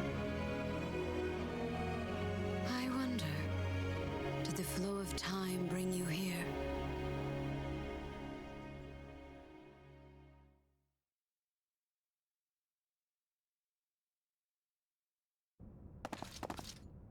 It's been years since I've last set eyes on this place.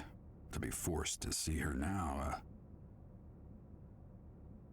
You've seen her before? I've never spoken of this to you before, but many years ago, I was a knight here. I reported to the Archbishop, Lady Rhea. Lady Rhea?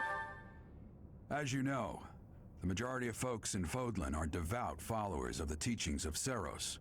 The leader of that ridiculously large religious organization is the Archbishop, Lady Rhea. Thank you for your patience, Gerald. My name is Seteth. I am an advisor to the Archbishop. Yo, it's Seteth! Right. Hello. It has been a long time, Gerald. I wonder, Was it the will of the goddess that we have another chance meeting like this? Forgive my silence all these years. Much has happened since we last spoke. So I see. The miracle of fatherhood has blessed you. That is your child, is it not? Like she didn't know. Born many years after I left this place, I wish I could introduce you to the mother of my child, but I'm afraid we lost her to illness. I see. My condolences. As for you, I heard of your valiant efforts from Alois. What is your name? My name is... A fine name indeed. Nirvana. From the bottom of my heart, I thank you for saving those students of the Officers' Academy. Gerald, you already know what it is I wish to say, do you not? You want me to rejoin the Knights of Seiros, don't you? I won't say no, but... Your apprehension stings. I had expected that Alois would have already asked this of you. I must step away for now, but I expect they will desire a word with you soon. Please listen carefully to what they have to say. Until tomorrow, farewell.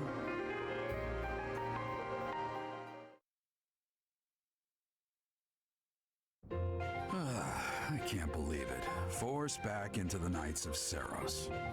I'm sorry I dragged you into this. Looks like I'll be stuck here for a while. And I'm afraid your services are requested as well. That's alright, Father. I must work here.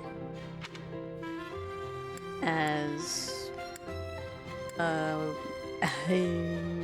a servant? Nothing like that. They want you to teach, by the sound of it. You heard those brats earlier talking about the Officers' Academy, right? Well, the Academy just happens to be short a professor. Oh, he just happened to be? Alois went and recommended you to Lady Rhea. So, you must be the new professor. My, how stern and handsome you are. Okay, Manuela. No, I'm not the one you're looking for. You can handle things from here. Good luck. No, Dad, don't leave me alone. Watch out for Lady Rhea. I don't know what she's thinking making you a professor like this. She may be up to something. Stay on your guard.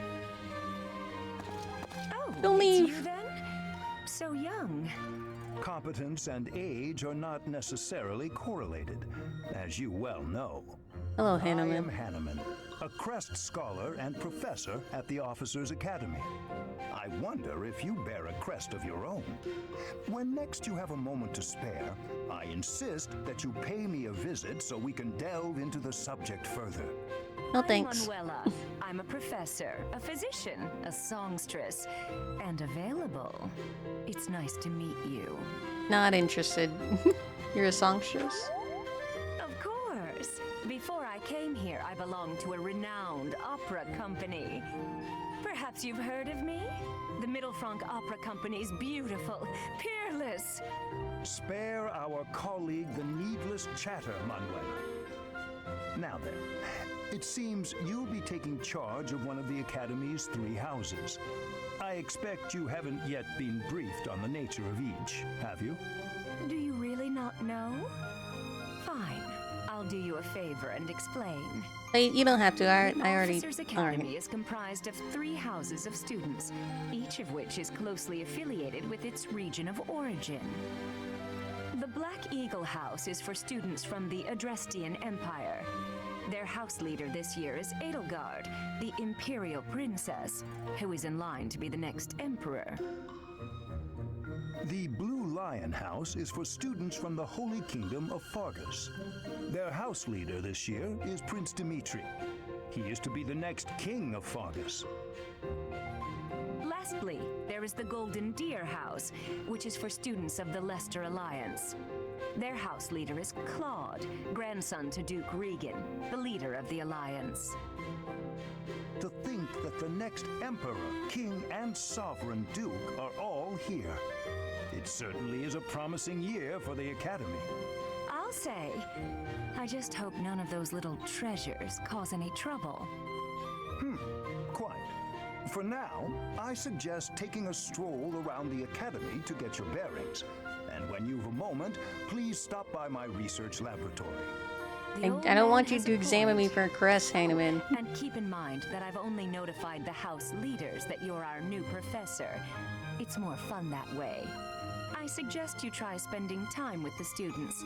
Some odd ducks in that bunch, but they're good kids.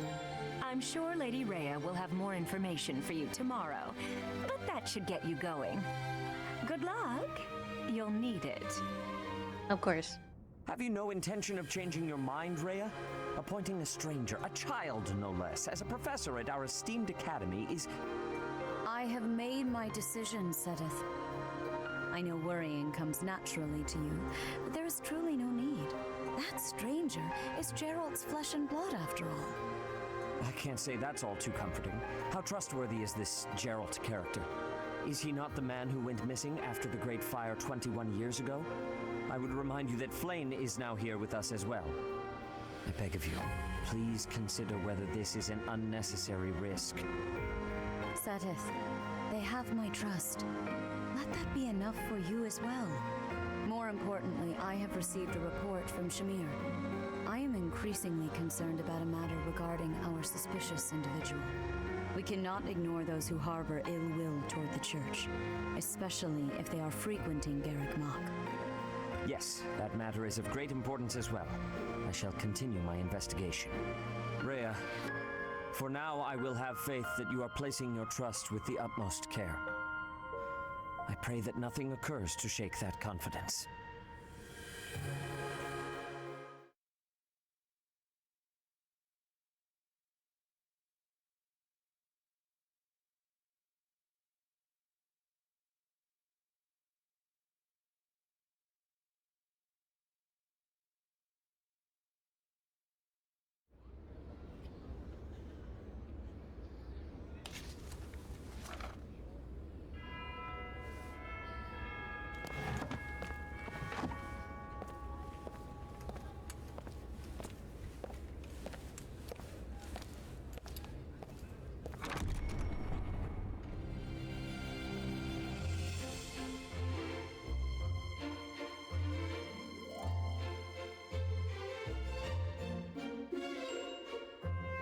Oh, look at his students.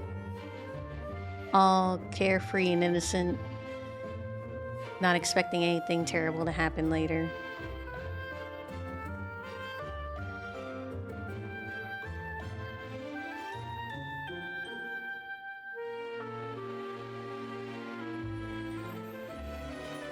Is that Ferdinand von Aegir?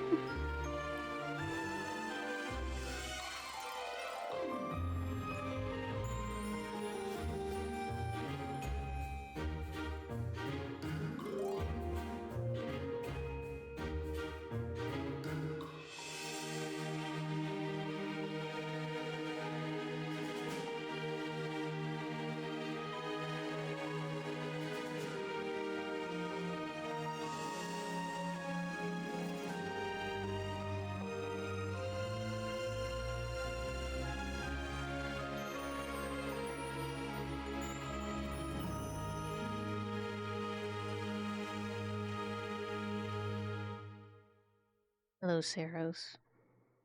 Of course. Or Lady Rhea. Foxborn Monastery. Yeah, I know how to move.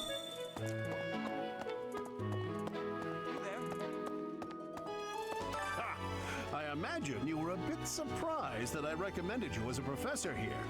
Frankly, we had someone else in mind for the role, but they ran off during our dust-up with the bandits. Can't entrust students to someone who's abandoned them once before, huh? You saved the lives of the students you came across. That, at least, was admirable. Now, you should make the rounds. Go around the monastery and see that you greet everyone.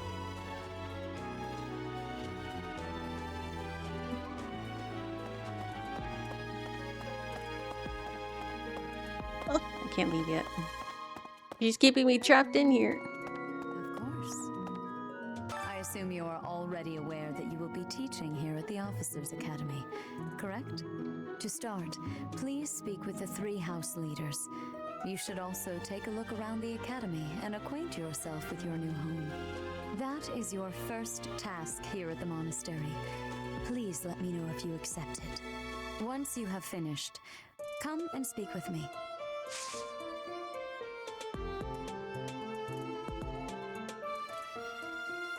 May I ask a favor of you? Speak to the 3 house leaders to gather information about the students in each house. The students can be found in the reception hall on the 1st floor and throughout the officers' academy. I could decline, but alright.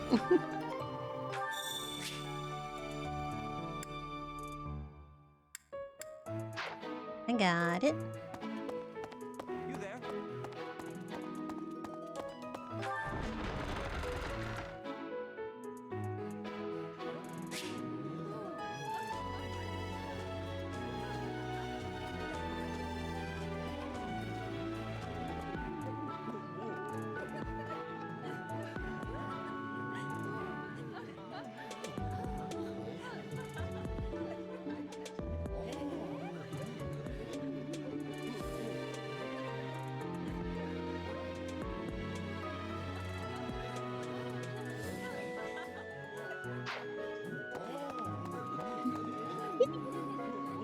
The cat.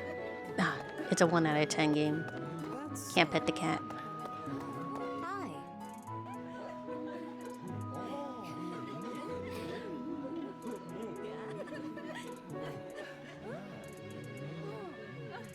Hi. Hey there. Hello, Edelgard. Huh? Greetings! You must be the new professor. What a pleasure. Nothing to report? My job is to stand here at this glorious entrance and leisurely watch over the comings and goings of everyone. Make folks smile, you know? And by that, I mean to vigilantly guard this entrance with my very life. No levity whatsoever. As of now, nothing to report.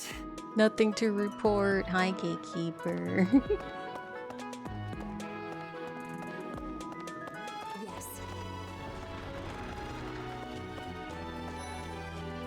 Oh, we got Claude over there.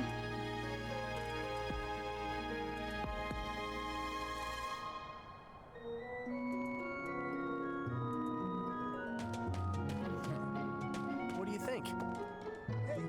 This is the Golden Deer homeroom. Golden Deer House is for students of the Lester Alliance. Our house leader is heir to the Alliance's leadership, House Regan. We have plenty of other prominent nobles as well.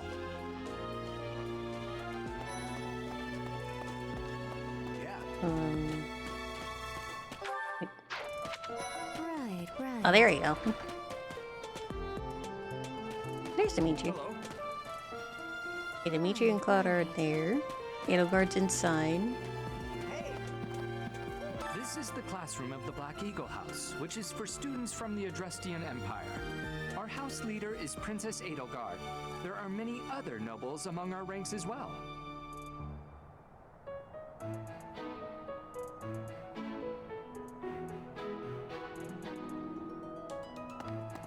Okay. All of us here hail from the Holy Kingdom of Fargus. Alright, we'll talk to everybody, then we'll talk to the house leaders. Ah, you must be that Hi, renowned Lawrence. mercenary. Perhaps you'd like to join me for a cup of tea sometime. Maybe. My name is Lawrence Hellman Gloucester. You will want to remember it. Alright. Okay, Lawrence. Are you someone's guest? The dining hall's that way, if that's what you're looking for. No, Raphael. That's Captain Gerald's kid. Hi, I'm Leonie Kid? Kelly, Captain I'm Gerald's older than first you. and greatest apprentice. I'm sure he's told you about me. Nice to meet you. I'm Raphael Kirsten. Who are you again? So you're the skilled mercenary who saved Claude, are you? Oh, you are? It's such an honor to meet you. I like Cynthia and My Ignatz. parents are Alliance merchants. And I am Lysithia von Ordelia. Please do not forget it. Alright, Lysithia, you're probably my favorite in Golden Deer. I won't ever forget you. Hey, are you that mercenary? Everyone's been talking about you. I'm Hilda Valentine Goneril, and her name is... Marianne von Edmund. Are Are you joining the Knights of Seros or something? Well, I look forward to seeing more of you.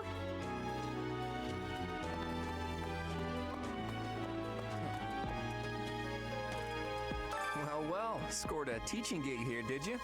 Talk about a great first impression. I guess that means I'd better introduce myself properly. I'm Claude Von Regan. I'm from the ruling house of the Leicester Alliance, but don't worry too much about all that madness. I'm guessing you don't know which class you'll be teaching yet, do you? I bet you'd like ours. We're not as difficult as the other two. Have you met the folks from the Golden Deer House yet? Care to know more about anyone? Sure. Piqued your interest, have I? As luck would have it, I'm pretty curious about you as well. But what's life without a bit of mystery? Let's just spend the next year or so learning about each other little by little.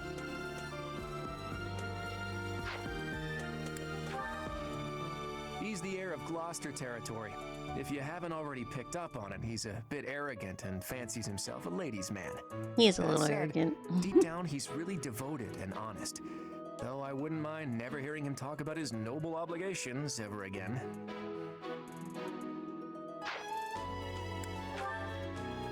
He comes from a merchant family, but his parents died in an accident. Seems like he's had a rough life. Despite all that, he's just about the most cheerful guy you'll ever meet. His passions are training, eating, and actually that's about it.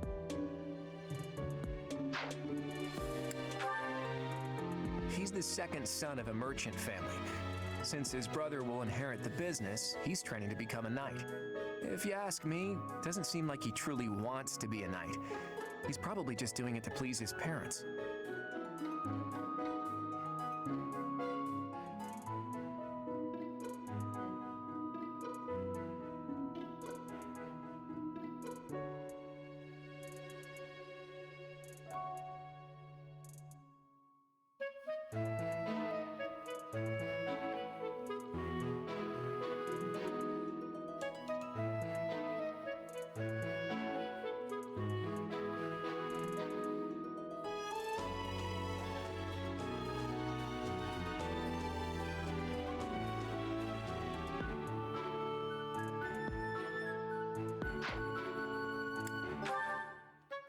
Lysithea is the daughter of Count Ordelia, and is probably the youngest student here.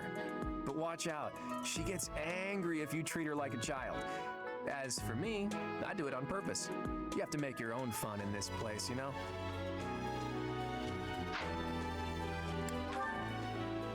Marianne is Margrave Edmund's daughter, and that's pretty much all I know about her. She doesn't interact much with other students, so I wouldn't be surprised if a lot of folks here have never even heard her speak.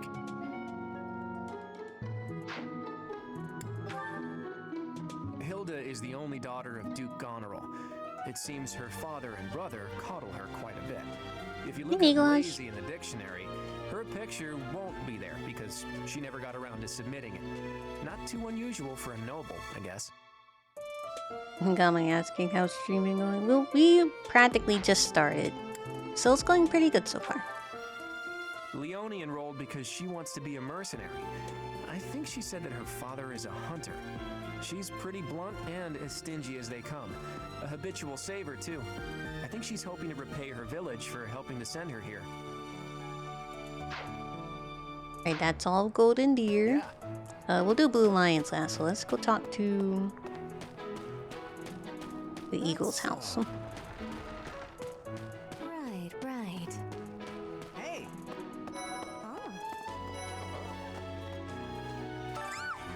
What? I don't talk to strangers. Bernadetta, this is no stranger. Our house leader owes this person a great debt. Is that right? Is that Ferdinand von Eyre? Rest in peace, Billy Kametz. I am Ferdinand von Eyre, legitimate son of the Eyre family, the Empire's foremost house. You have to call him by his full name. Are you going to join our class? I look forward to getting better acquainted with you. Greetings. It's Petra. I am Hubert, a humble servant of Lady Edelgard. I heard you came to the aid of Her Highness. You have my most sincere thanks. Definitely don't sound like it, but alright, Hubert. This is Petra. She has come all the way from Brigid to study in the Empire. Back on her archipelago, she is actually a princess. In Fodlan terms, she would be called heir to the throne. Hello, I am called Petra. I am pleased to be meeting with... I am pleased to have met you.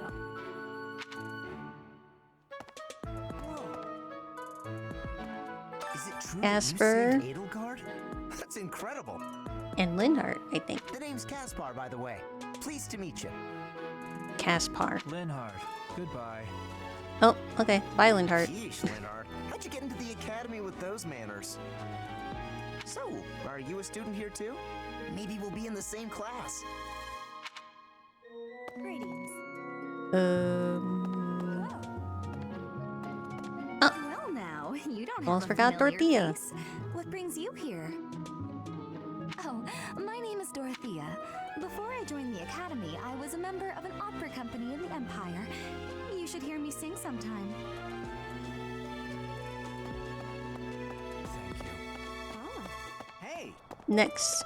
Oh, wait, we'll talk to Edelgard, and then we'll do Blue Lions. That's so.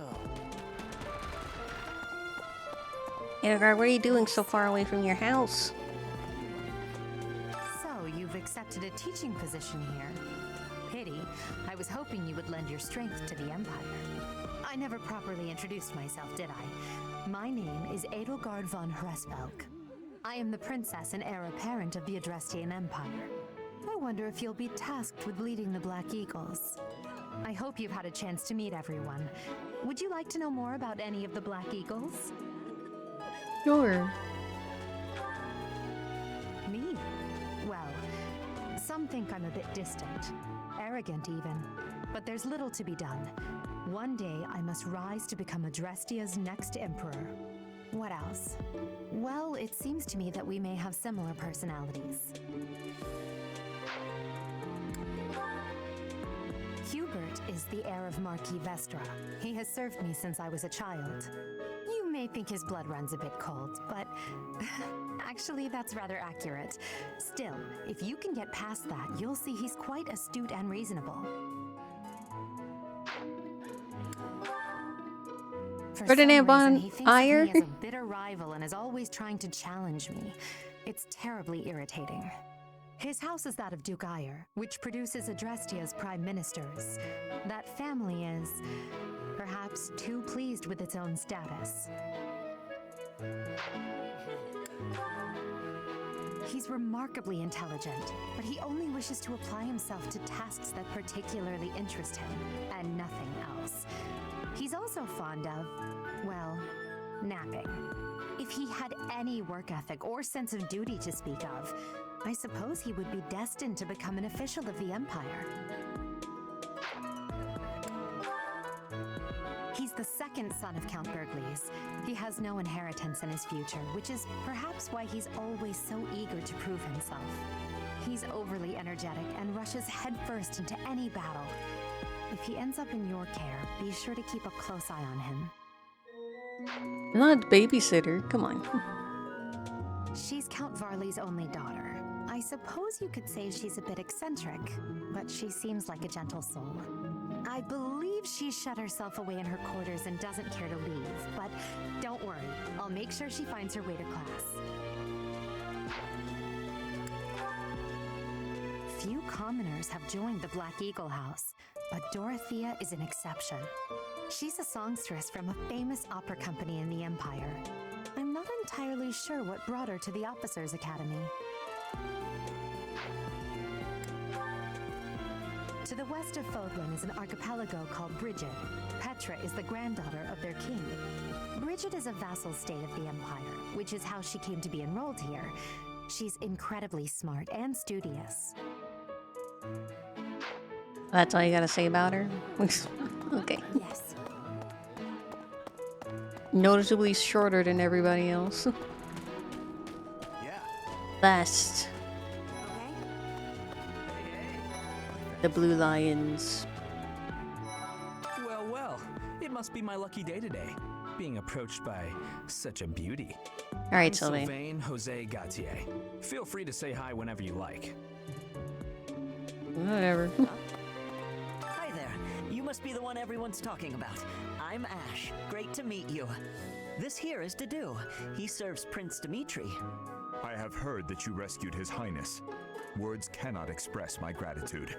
Should you ever require my strength, please know that I will hasten to repay this debt. Hey. And oh, these two. And who's this? You don't look familiar at all. Do you work here at the monastery? Oh, Mercy! Do you think this is that mercenary people have been talking about? Now that I think about it, that does sound like something Dimitri may have said. I suppose you'll be enrolling at the Officers Academy too, then? Well, it's a pleasure to meet you. My name is Mercedes, and this is my best friend. I'm Annette. It's nice to meet you. Nice to meet you too. Last two. I have heard all about what you did from Prince Dimitri. As a citizen of Faerghus, I thank you. He also said you're quite skilled, and he doesn't just say things like that. I Hello, look forward Felix. to sparring with you and beating you. Oh, Felix, alright. must you always speak of fighting right away? Oh, and you may call me Ingrid. It is a pleasure to make your acquaintance. Hi, Domo. Time to get some fortunes weaving in our hair. It comes out next month. That's so. I can't wait.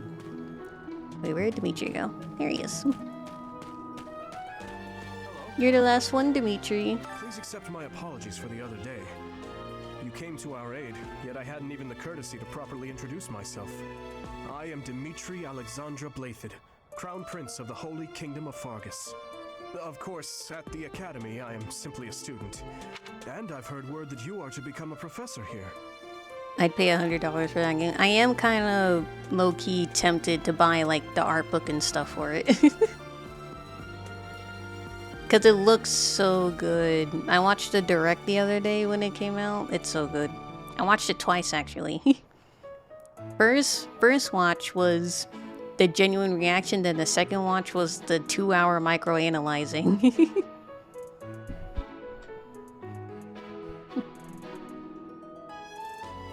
It cut off my response. No.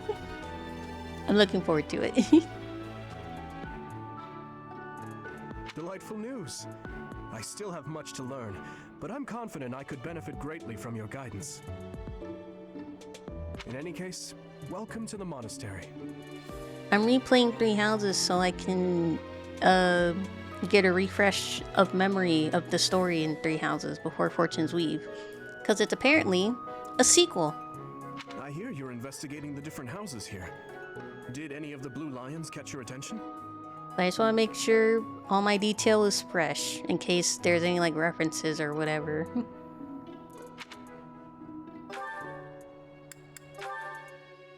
Me? Oh, please forgive me. It's difficult to open up on the spot, don't you think? Take your time, Dimitri. I'm afraid my story has not been a pleasant one. I do hope that doesn't color your view of me, but I understand if that can't be helped. That didn't tell me much. Dedue was born in Duscur and has been loyally working in my service for the past 4 years. He's rather taciturn, but once you get to know him, you'll see he's a kind and good-natured young man. Felix. Felix is the heir to House Fraldarius. He has a bit of a sharp tongue, but don't let that fool you. Deep down, he's a good guy. A bit of a sharp tongue? I think it's a little more than a bit. He gravitates toward people who are skilled. Perhaps you would enjoy a friendly competition with him sometime.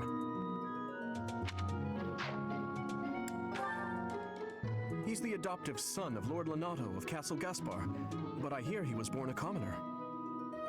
He has an extremely earnest personality, so I'm certain he will approach your lectures with great enthusiasm.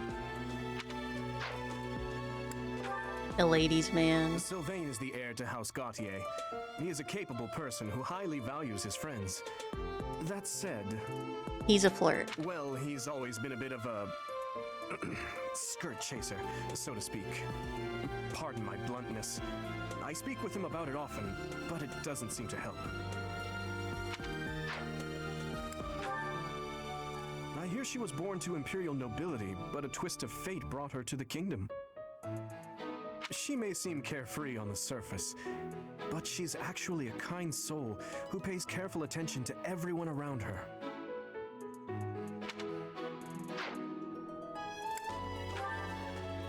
Annette is Baron Dominic's niece. She is a talented student who scored extremely high marks at the Royal School of Sorcery. She's cheerful and hardworking. Brilliant, really. Though she can be a bit oblivious at times. I hear she caused an explosion in the kitchen last night. Okay. Jesus Christ. Ingrid is Count Galatia's daughter. She is also a childhood friend of Felix, Sylvain, and myself. She is diligent, industrious, and principled. In truth, she is more knightly than most knights you will ever meet. I appreciate your effort. That's everybody. That's complete. I suppose I should return to Rhea. How are you enjoying your time at the Academy thus far? I hope you have found our halls brimming with the vitality of well-intentioned souls. I suppose it is time for you to take charge of one of our 3 houses of students. I must note that I am personally against entrusting someone as lacking in trackable history as yourself with such a task. Okay, But jeez. it is as Damn, the Seta. Archbishop desires. The Black Eagles, the Blue Lions, and the Golden Deer. All so different. I hope you've made it a point to get to know each of them. Since you are new here, we have decided to allow you first pick. Manuela and I will take charge of the remaining 2 houses. How generous of you. So you No. No. No. Are you having trouble deciding? This one. So you have chosen the Blue Lions led by Dimitri, correct? Yes. Your heart has made its choice then. All I ask is that you guide these open minds with virtue, care, and sincerity. They are all promising youths who bear the weight of Fodlan's future upon their shoulders. I hope you appreciate what an honor it is to lead them. Brother? Oh, I am so Hi, Flame. sincerely sorry. I did not mean to interrupt. I'm in the middle of something, Flame. Is it urgent? No, it's nothing. More importantly, who is this? This is our newest professor at the Academy. Oh my!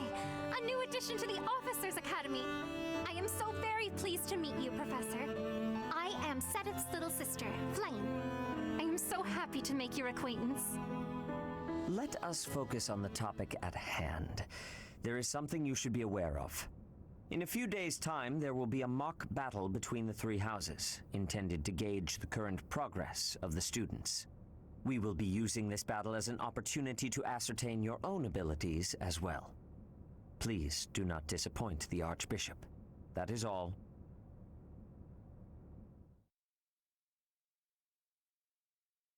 I have played through. Does this mean our new professor is... No, I really can't believe it! But I was speaking to you so casually, as though we were companions.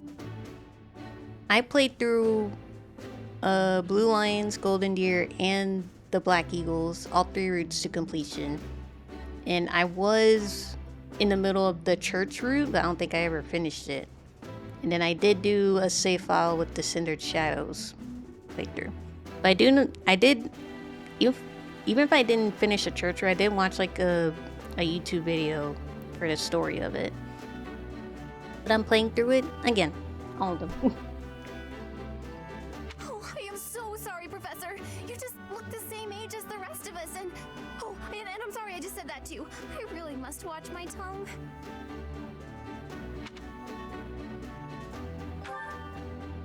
You say that, but I just don't know about all of this. I'll admit, it doesn't sit well with me either. After all, we wish to show you due respect. Sure, but if the professor says it's okay, shouldn't that be enough? That is, if your highness can consent to such a thing. After all, we're already speaking this way to our future king, so we may as well relax our speech with our professor too, right? Well, we're not in the kingdom, so it only goes to follow that we should all speak companionably. I concede. If the professor says it's fine, we ought to accept that kindness gratefully. As for me, I'm not sure I can manage. You don't have to force yourself if it's too difficult. You're fine with that too, right, Professor?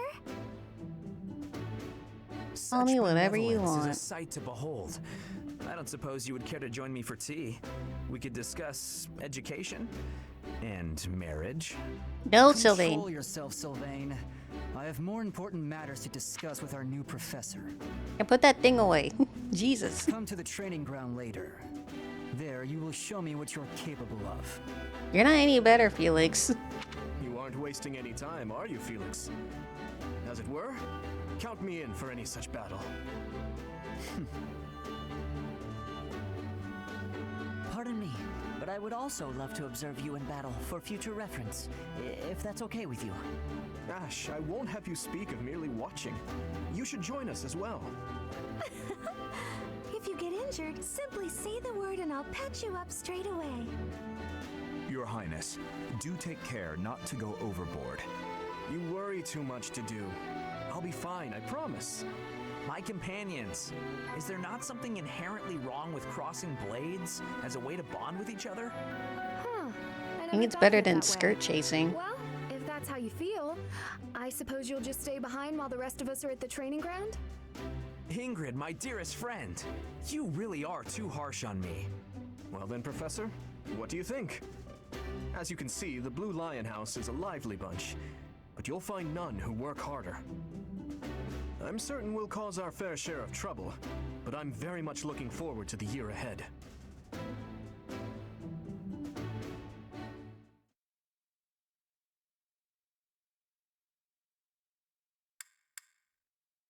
Terrain effects.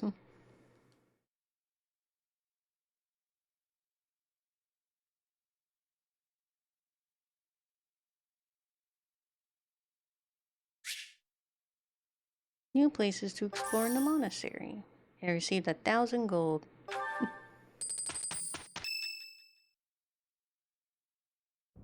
Say, while you're here, I'd like to use this device I designed to determine whether the power of a crest resides within you. Won't hurt a bit. Promise. Yeah, are you sure? Alright. You don't know about crests? Well, allow me to tell you everything, absolutely everything about them. Is your calendar clear? This will take a while. We have to do this right Crests now, are a Heinemann? fascinating topic. But before one can dive deeply into said topic, one must first understand what crests are. They are power incarnate. They are said to have been bestowed upon humans by the goddess countless ages ago. They exist within the flesh and are passed down through bloodlines. Those who carry crests may excel at magic, display exceptional strength, or any number of boons. Each crest has its own power, the nature of which is beyond mortal understanding.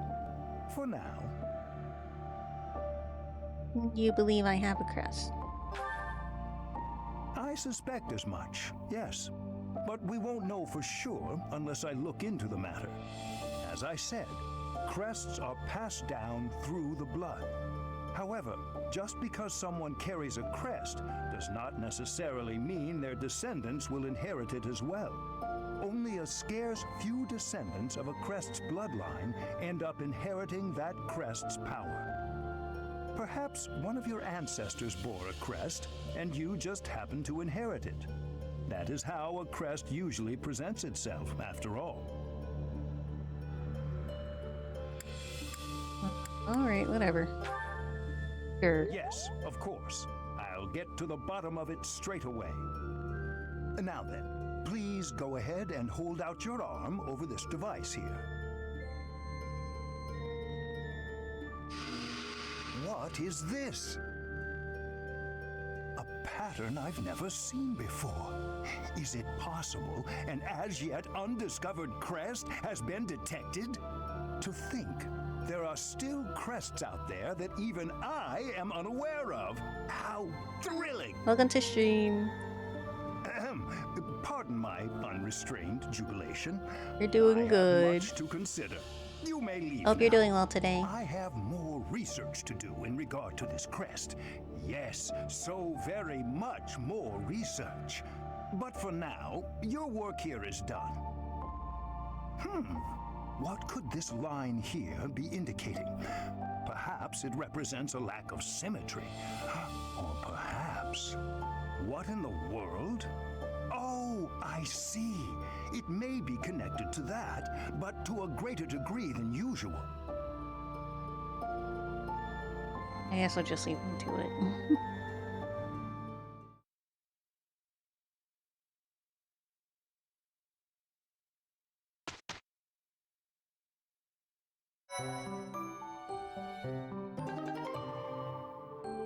DLC.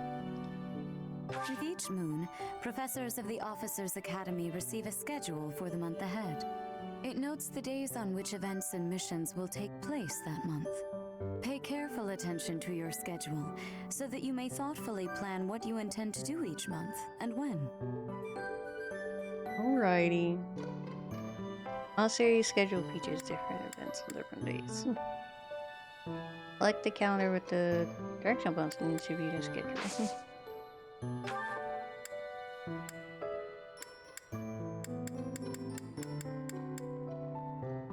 The house party and Ferdinand's birthday?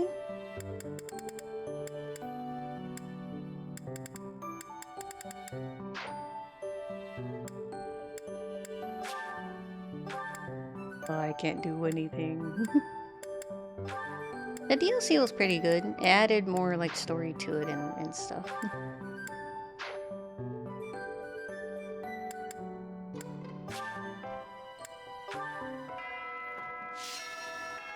Well, this is my room.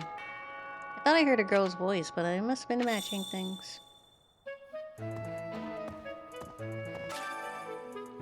DLC supplies are now available. The supplies will be taken all at once as a set. Must have space available in your convoy or store to do so. Sure, yes.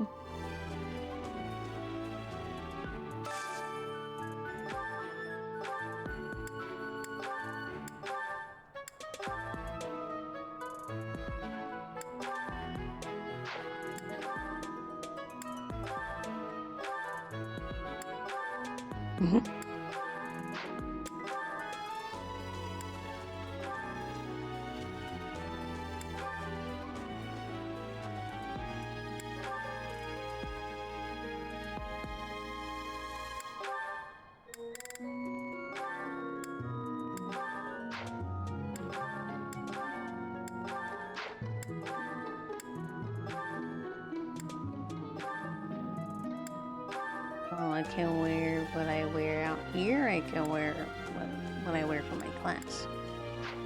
We're gonna wear this. Don't we look so cute and fashionable?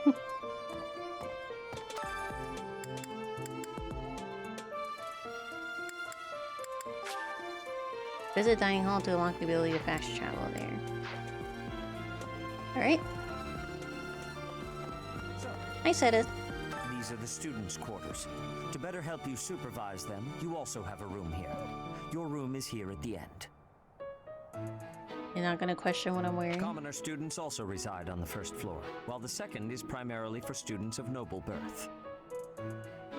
As a rule, we try to avoid discrimination based on social status here, but the nobility can be quite insistent when it comes to matters of propriety.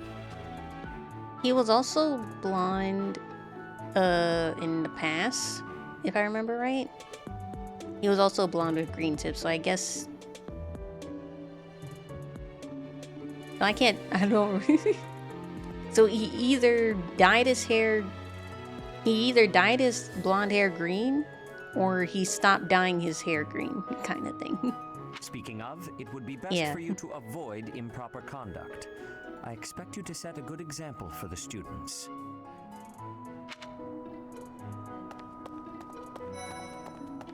Yes. Hello. If you continue to insist on distracting me, I will His have eyebrows no are choice green, but yeah. to get They rid were of also you. like that in the past. So that's why I don't know whether his natural hair is blonde or green. Joking, of course. I trust you're eager to face the Black Eagles in battle. Enjoy the thrill of anticipation while it lasts. Soon you'll wish you had chosen to lead our house instead. Listen to this. Wow, Yuritsa sure seems strong.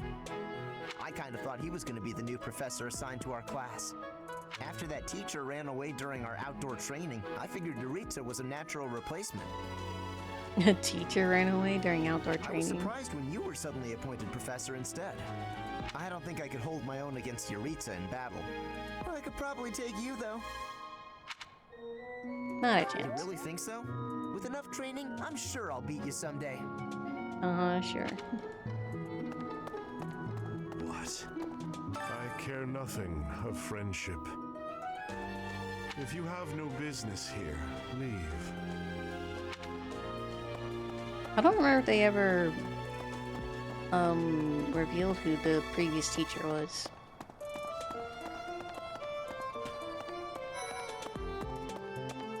Hello, Ferdinand von Ayer. Do you know the provenance of our class name? The eagle. That refers to the twin-headed eagle on the Adrestian Empire's coat of arms. And black is the traditional color of the Empire's armor, hence Black Eagles.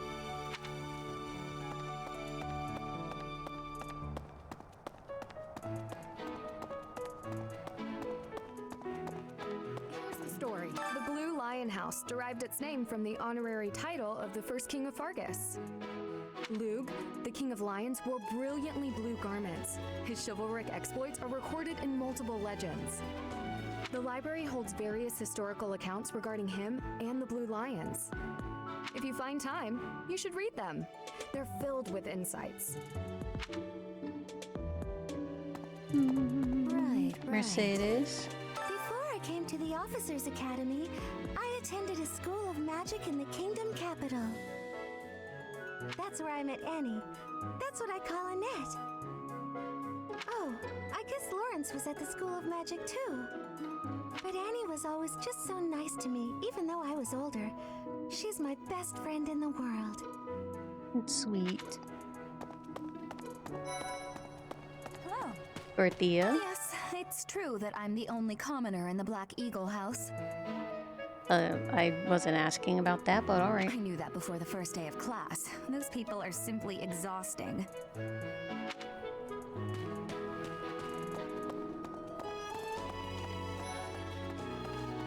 Ignatz and Lorenz. This is the Golden Deer House. You're in charge of a different house, right? Too bad we Yeah. won't see more of each other. I'm happy to learn from you if the opportunity comes up. Our house is that of the Golden Deer. Do you know the significance of that name, Professor? Golden deer are sacred creatures Fear the deer. said to have protected Leicester since time immemorial. All three of the houses have a meaning behind their name. You should feel free to ask around if that sort of knowledge interests you. I unfortunately cannot fear the deer with you this round. That's next playthrough.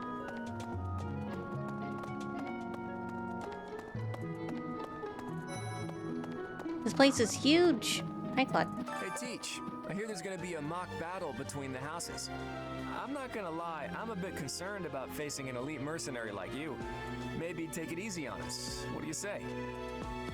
I'm not allowed to kill you guys, so I guess I will have to hold back. Oh, Professor! Have you adjusted to life at the Academy yet? Me? I'm still not used to it. I'm not one for all this studying and training.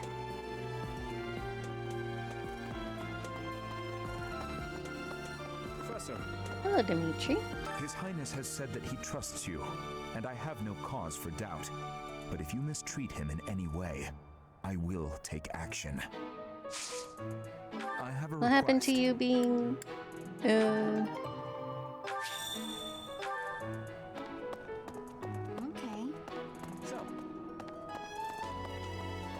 What happened to you having a little depth to me, dude? You don't have to be so mean.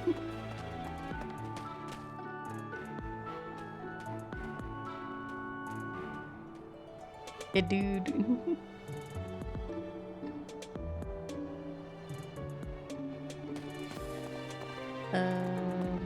One of these is Bernadette. Oh, there she is. I was just heading back to my room. Bye. Oh, off she goes.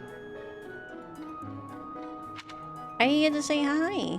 I don't like to come out unless I really have to. Hope you're okay with that, Professor. Alright, whatever you say. Hey. I'm Captain Gerald's first and best apprentice. I can beat anyone, Professor. Even you if I have to. It may have been only for a short time, but I learned from the absolute best. You say that to his daughter? Okay. Hey, Professor. If you got spare time, wanna join me for a trip into town? Why are you There's an trying- inn that serves the most amazing food. It's one of my favorite places to eat. You simply must come try it with me. You gotta stop flirting with your teacher, Sylvain. Professor, I've got a small favor to ask. By sharing a meal.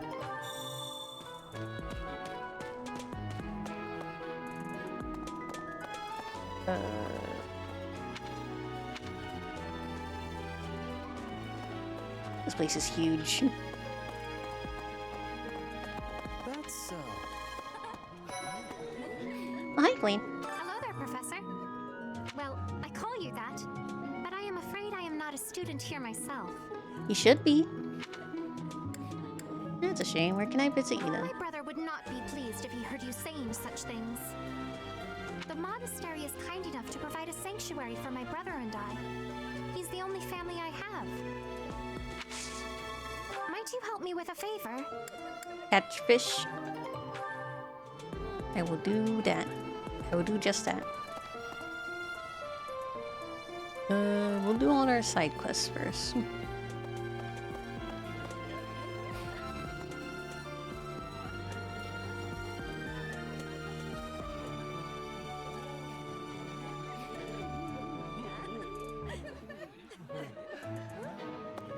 Greetings.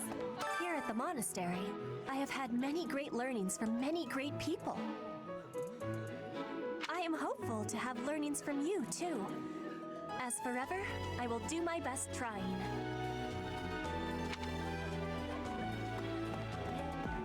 Yes. Hello, Felix. Dizzy, do you want something? I was saying hi, jeez. I was hoping to spar with you, I guess. Can't right now, but let's fight soon. I look forward to beating you.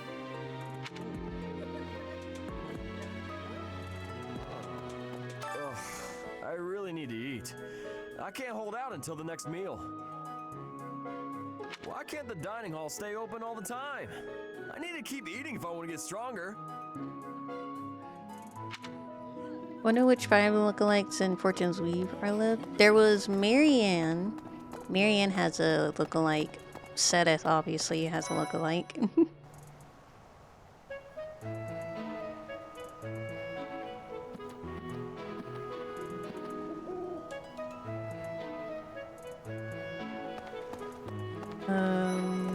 Flame has a lookalike, kind of. Though it's still a question whether it's Flame herself or like a descendant or something of Flame. Like she goes by a different name. Where are we? There's still more people to talk to, of course.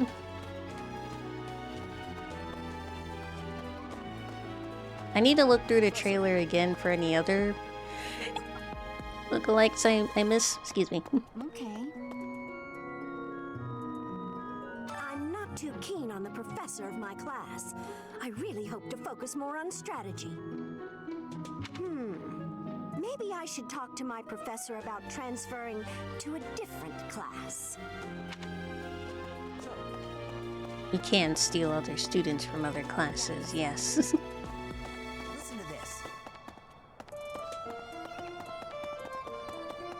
Professor. That's Hi, Cynthia. Hi, Professor. Have you gotten around to visiting the library yet? It's absolutely loaded with valuable information. I only wish I wasn't burdened with the necessity of sleep, so I could spend all my hours there. You like reading? In a manner, yes. But it's more that I want to learn as much as I possibly can. Here's an idea.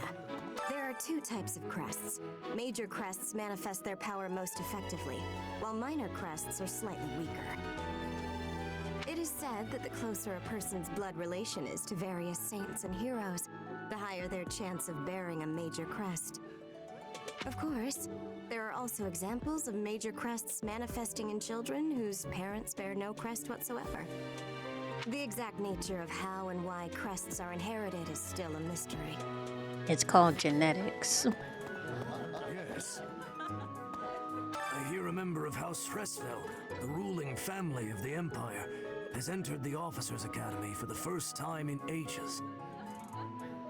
It is said that the Adrestian Empire's very founding was aided by none other than Saint Seros. That is why the crest of Seros is on the Imperial flag. In recent years, a rift has developed between the Empire and the Church. Let us hope this will be a good opportunity for both parties to reforge their close relationship of years past. Yes, that would definitely be a thing we hope for. Hello, Professor. I have a teeny tiny question for you, if that's all right. What's up? You haven't seen a man with hair the same color as mine, a scowling face, and a generally gloomy demeanor, have you?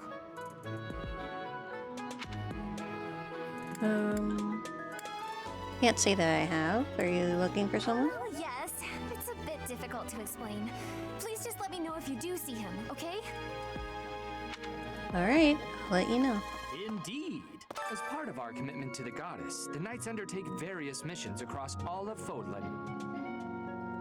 Assisting with the education of young nobles is also a part of our sacred duty.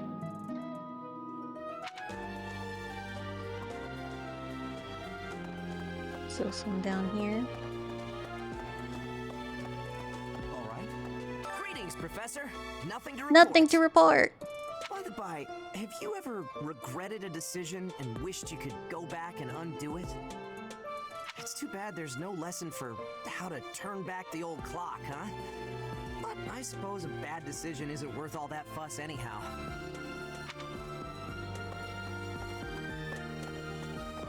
And there's still more people to talk to down there.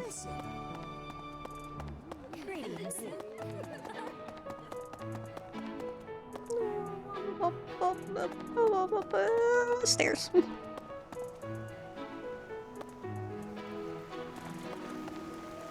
Oh, there's Marion. Goddess, I pray to thee. Please protect us.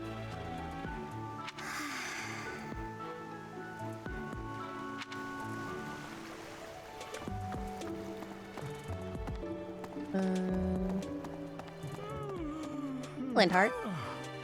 The Great Tree Moon is the best time of the year for naps. I could just forget all about my assignment. Now I'm feeling sleepy too. Loki Gatekeeper is one of the best characters in the game, which is insane to say. Because he stays the same. He never changes. Hi there. And we all know people hate change. I'm a little busy. Okay, Cyril, just trying to say hi. Damn. Sorry. If you're looking for the greenhouse, it's right there. See it? Looks like a greenhouse. That's it. Okay, Cyril, damn. Don't gotta be so rude. Oh, did you come to look at the plants too? The greenhouse here is really incredible. There are so many rare flowers I'd never seen back home, and herbs I never even knew existed. You seem well informed on this My subject. adoptive father is the real expert. He taught me everything I know about herbs, including how to tell them apart and how to make medicines. You should try looking around the greenhouse sometime if the mood strikes you. Maybe something will catch your eye. Mayhaps. There's still one other person over there.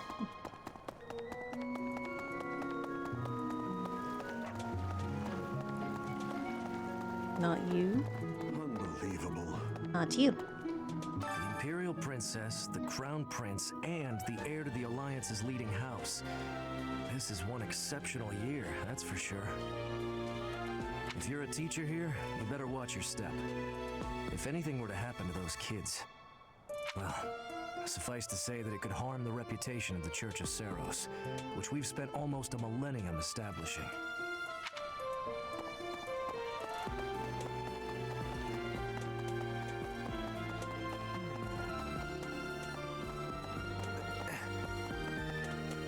Professor? Looks like that's everybody I can talk to. What's up, Dimitri? His Highness has said, but if you mistreat... Oh, sorry, did you? I hear there will be a mock battle soon. We must not neglect our training. I trust that you will carefully study the strengths and weaknesses of each of your students, that you may provide effective guidance. Regardless of the results, this battle will be a great learning experience. Even so, what is the point of competition if the aim isn't to win? As this is your first time at the monastery, please allow me to show you the ropes. Both students and teachers of the Officers Academy are free to use the facilities within the monastery. For example, you can dine with others at the dining hall, or partake in one-on-one combat at the training grounds. I encourage you to wander around the monastery and lend an ear to the people living here. I did all that just now. There are bulletin boards in various places around the monastery. Have you seen them, Professor? There you can find requests from various sources, as well as information about the market. If you fulfill these requests, you should eventually be able to use even more of the facilities here. The bulletin board gets updated frequently. You would do well to check it once a month. This probably goes without saying, but no matter which facility you use, it will take up a considerable amount of your time. It's helpful to plan out activities in advance, so that you don't mistakenly squander your time here. When you're done exploring, press the L button to end your free time. Proceed to the next week. Professors at the Officers Academy are expected to have exceptional leadership skills. Students and teachers alike must devote themselves to their studies and strive to acquire great wisdom, even outside their respective fields.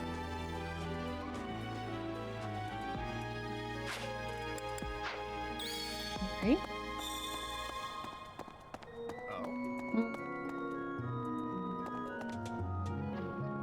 Okay, we do have 3 quests, but they all take action points, I think. What the?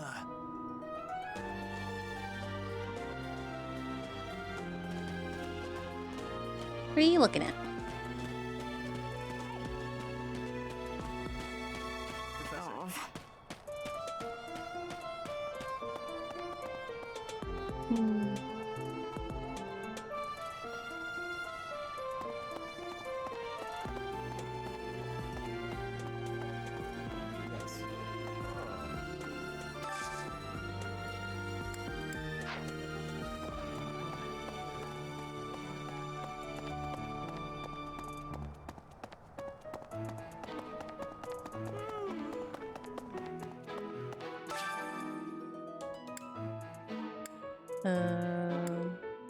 Gardening doesn't do much. Harvest all kinds of crops, flowers, for instance, make great gifts.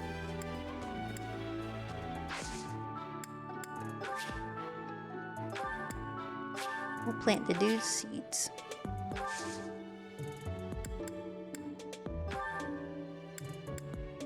Use of magic 0 gold. My thanks. Anyway. Okay. Thank you, Dudu.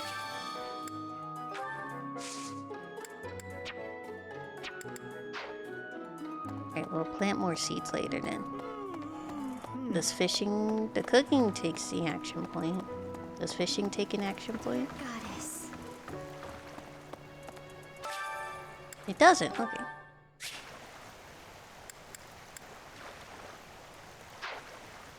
Plains bait.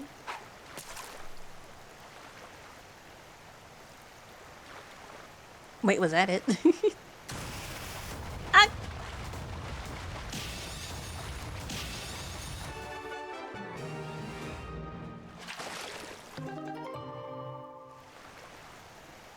Karasis. Report to Flame. I got your fish, Flame. You have helped me so much.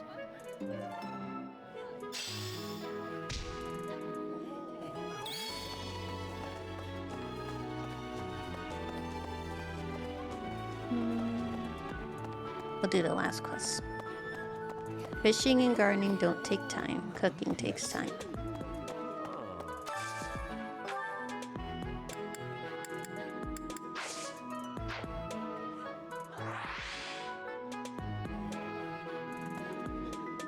Oh god. There you go.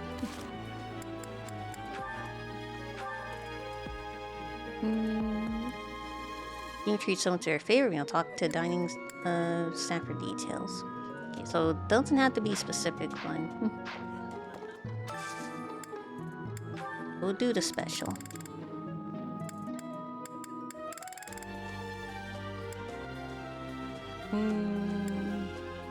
Nobody from, well, mainly these two. I was hoping to do Dimitri or Felix. So we'll do those two. Today's dish was so good. Oh, but not as good as your homemade sweets, Mercy. You're too kind. Maybe I'll bake some for you next time, Professor.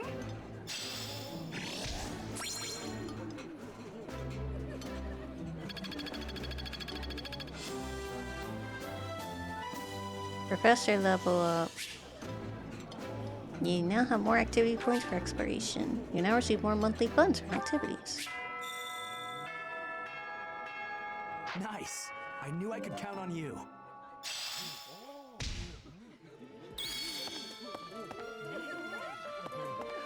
Right, that's everybody.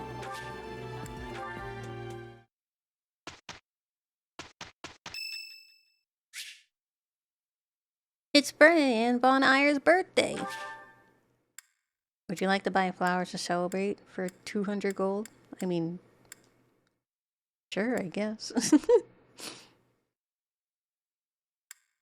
Might as well. Much appreciated. You're welcome.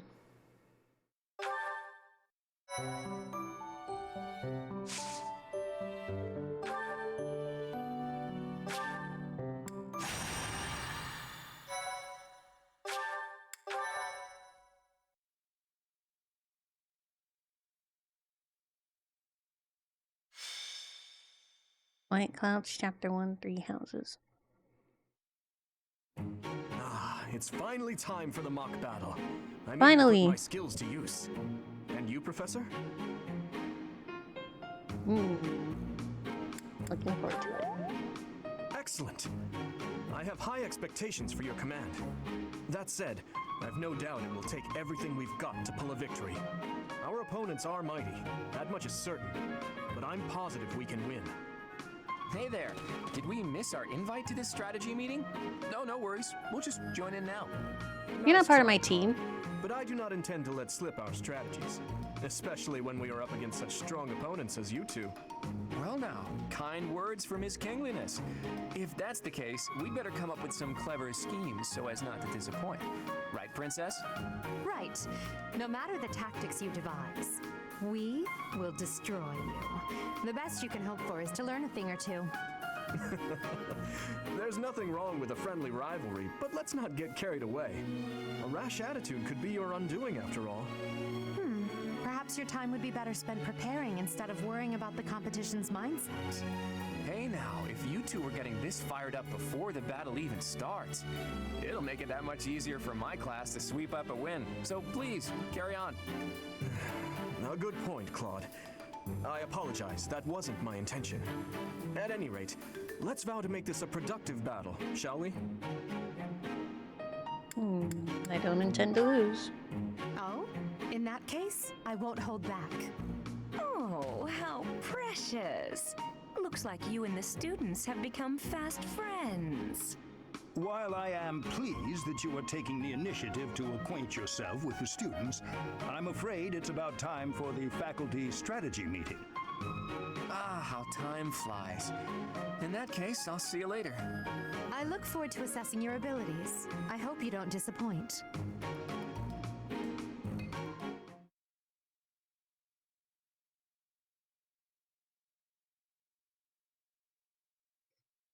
Oh, Jesus Christ, what was that sound?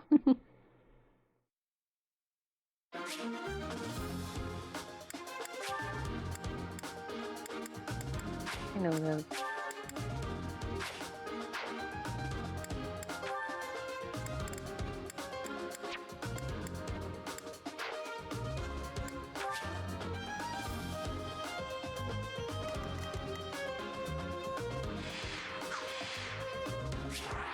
Where are the rest of my students?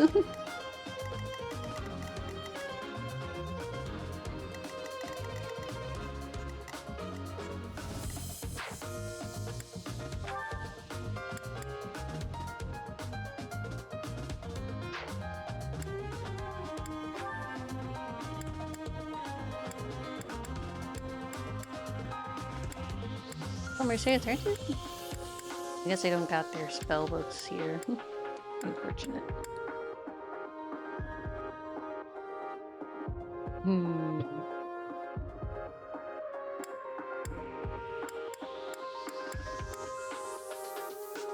Why do I have what's in my inventory? Oh my gosh.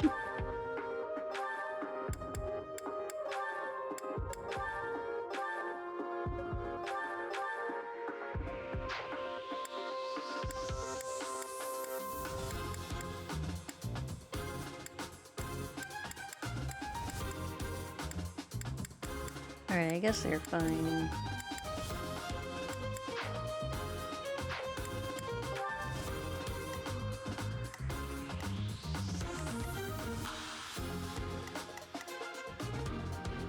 Can't change me or Dimitri's position.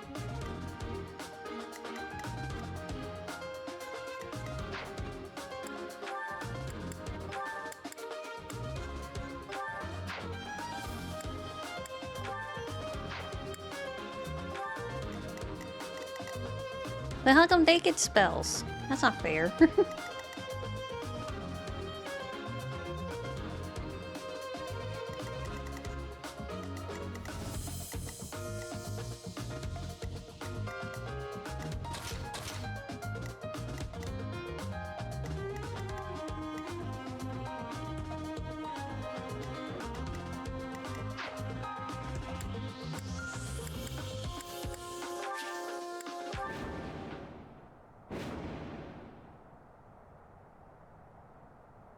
It is about time for the battle to begin. Our victory depends on your leadership. Do not let us down. I'm sure you already understand, but the house that defeats the other two is declared the winner. Incidentally, I'll be overseeing this mock battle, so listen well if you want to win. Where am I hearing your voice from? Whatever.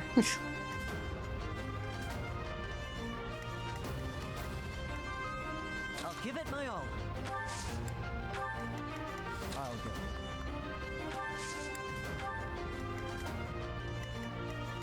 Stay focused. I'll cut through. They're gonna come to us.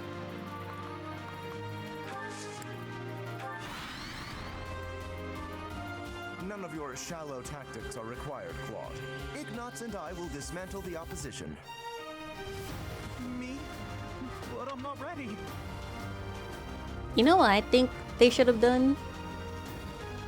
Because I think they should have made the MC the same age as all the other student characters, and then they would be put into the house that you choose as a student and not as a teacher, and then Gerald would be the teacher.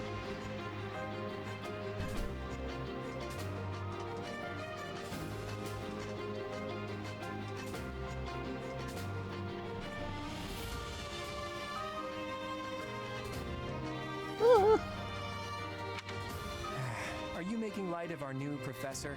If you drop your guard, you're gonna get hurt. Dorothea, will you head toward the front lines? I wish to draw the enemy toward us.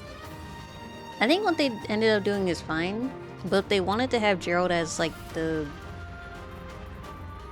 I forget what the character archetype is called, but as the typically like level 20 overpowered character in the party, they should have done that. You got it, 80.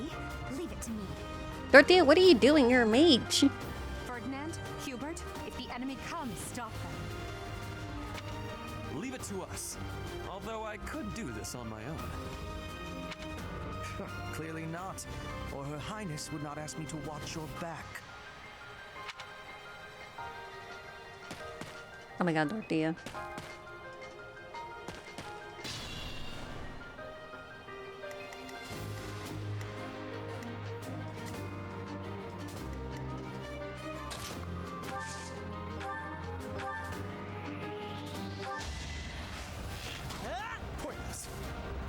He's fine.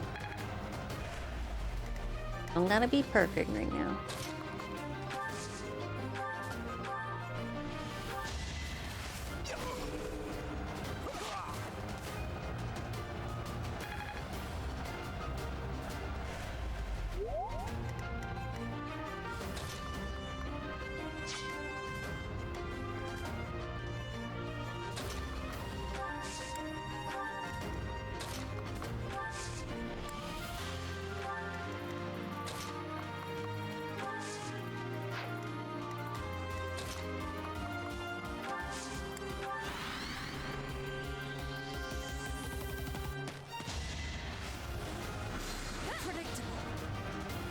Good dodge.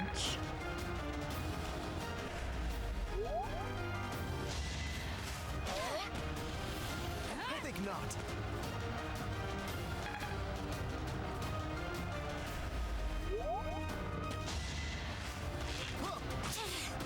Ow. Would have been nice if we had magic or healing, but we don't.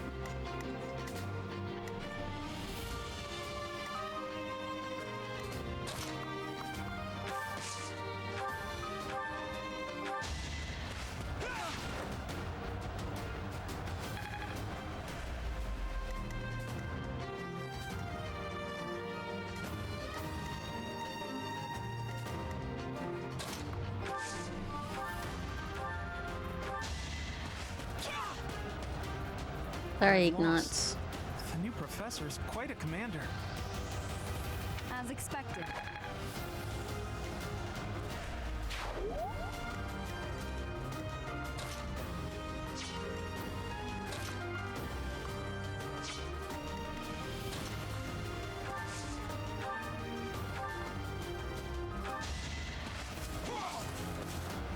I've lost? Oh, unthinkable. Unthinkable. Had to be done.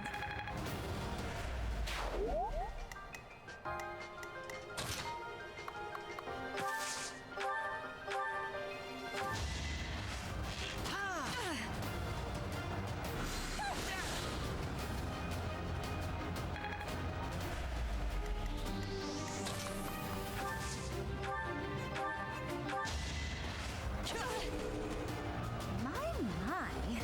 The new professor seems very capable. Next time, bring your friends.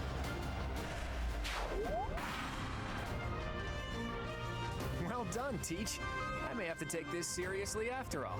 Don't compliment the enemy, Claude.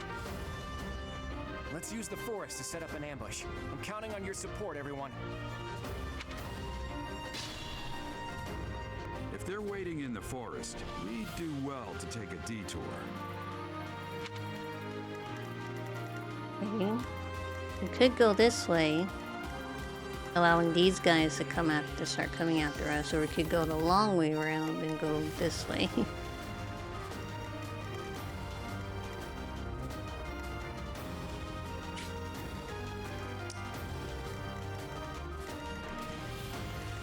think we'll go this way.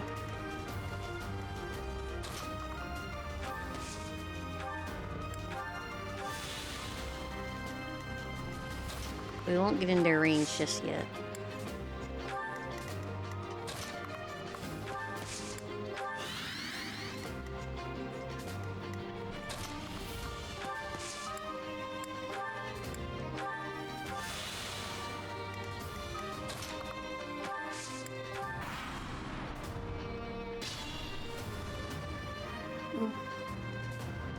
I would like to do Lysithea, but I know she requires like I think it's both a certain amount of attribute and a high support with her. But you can also recruit her later in time skip as an enemy unit. So I don't have to recruit her now in the student phase.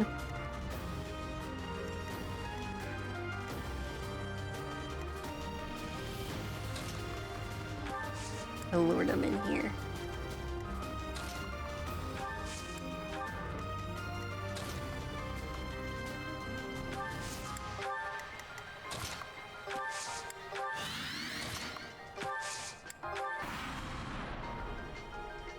Are you really gonna fight two houses at once? An impressive display of confidence. Victory is in sight, Black Eagles. Do not let up.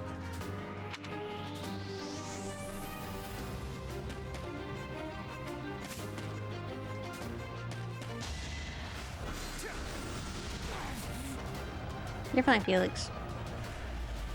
I got you covered.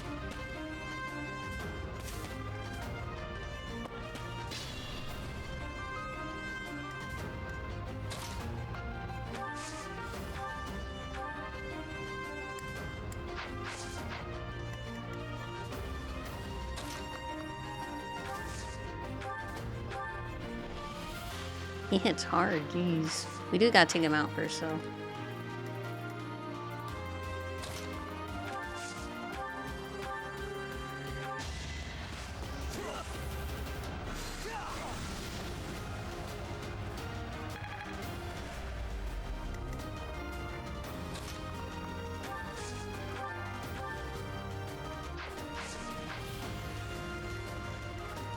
Can't take much more.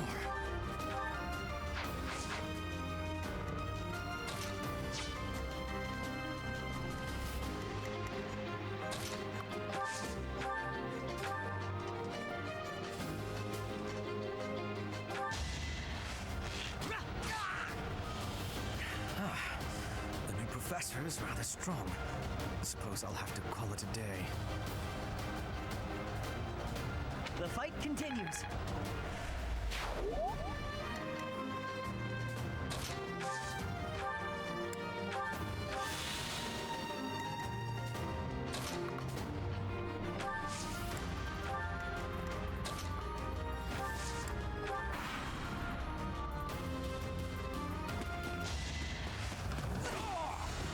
Damn, she hit twice? I failed. Apologies, Your Highness. I could not fulfill my duty. You're okay to do.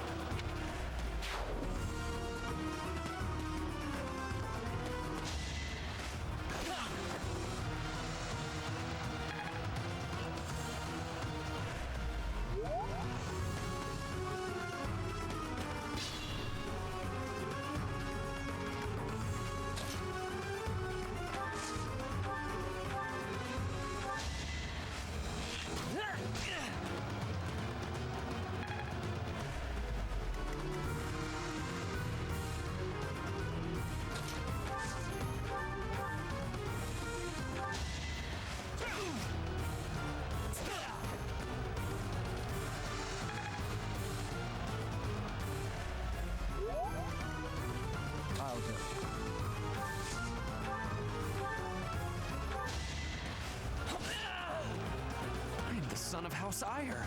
How did I fail? I must need to train harder. He is Ferdinand von Ire. How could he fail?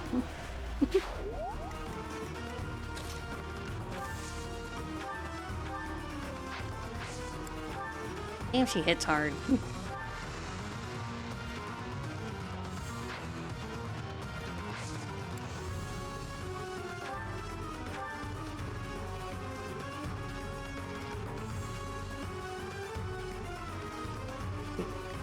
It looks like she's going after Felix for some reason. There can be no victory unless I defeat you. So be it.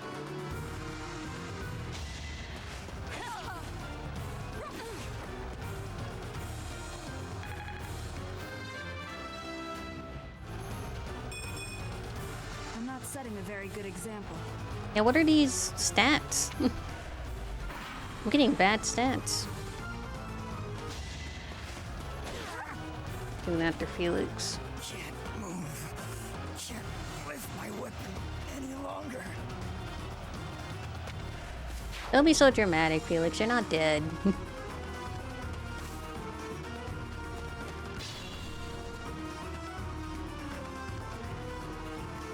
mindful. Kill me.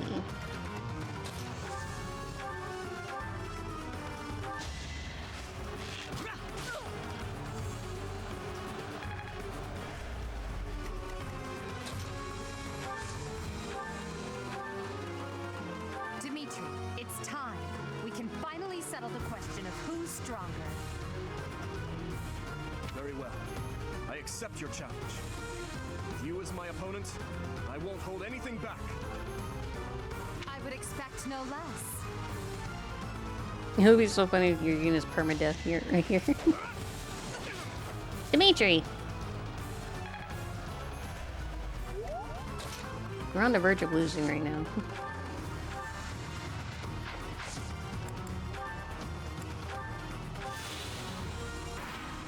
She's going after Dimitri.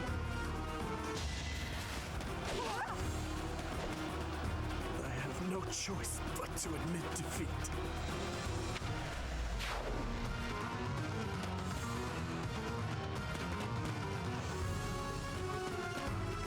It is indeed bad.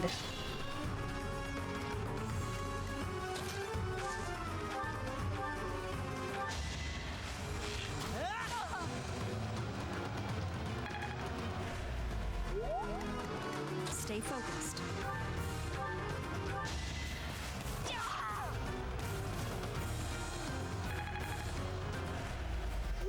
Forced to retreat. Well, things will only get tougher from here on out.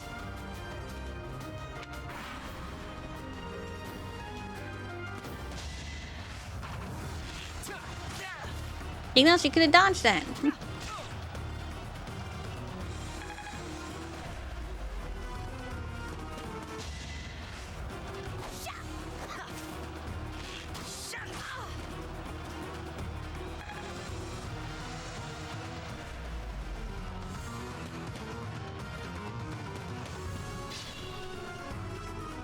They're also not fighting each other. Move carefully.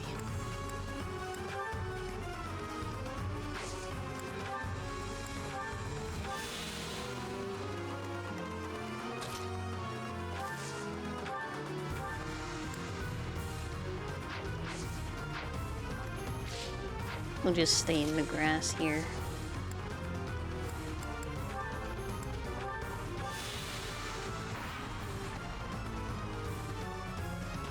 Problem is they're all ranged, so I can't hit them if they go after me. Good job, Ash!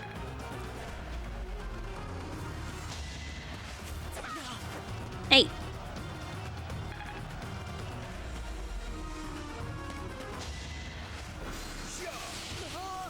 No, Ash! Maybe I'm not cut out for this. You did really good, Ash.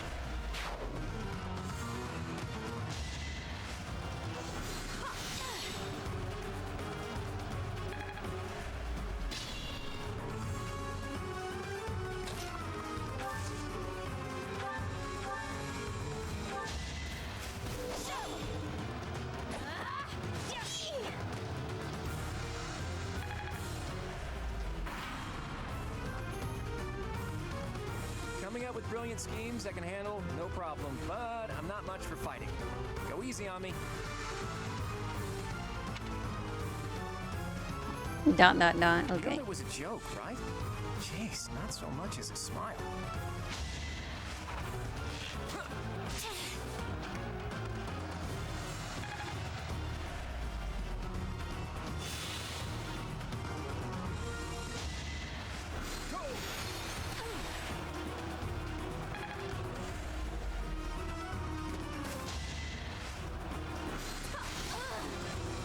Doesn't matter if I win here. Forgive me, everyone. My battle ends here. I don't have to win this fight, do I?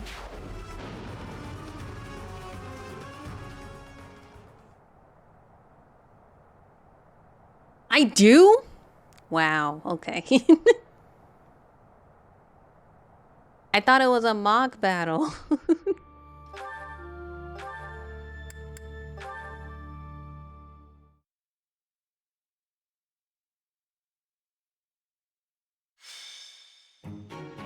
It's finally time.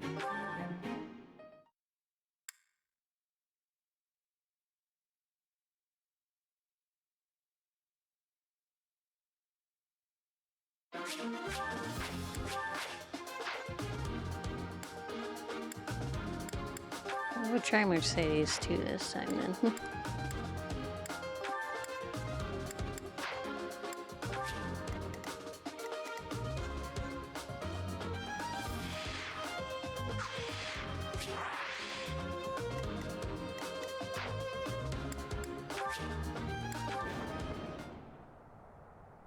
It is about time for the battle to begin. Our victory depends on your lead. I'm sure you're... Incidentally. Stay focused. Here we go. I'll give it my all. What should I do? I'll cut through. None of your shallow Me? Dorothea. You got it, Ferdinand. Leave it.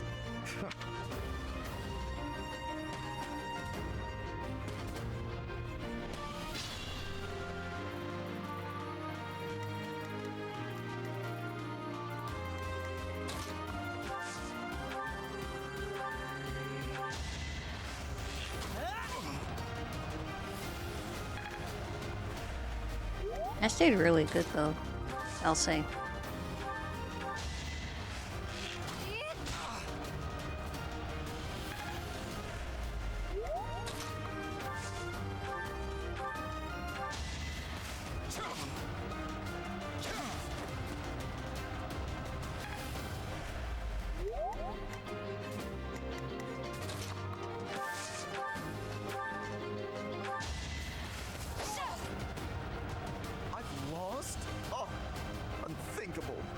Each battle, a chance to grow.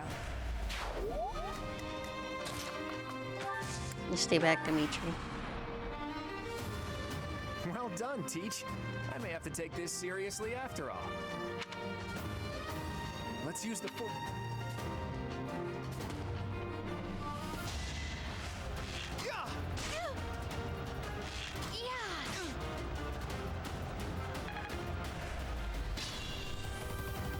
If they're waiting in the forest, we'd do well to take a detour.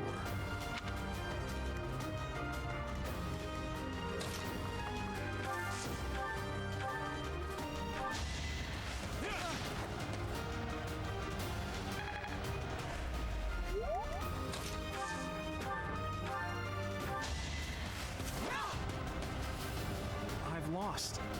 The new professor is quite a commander. As expected.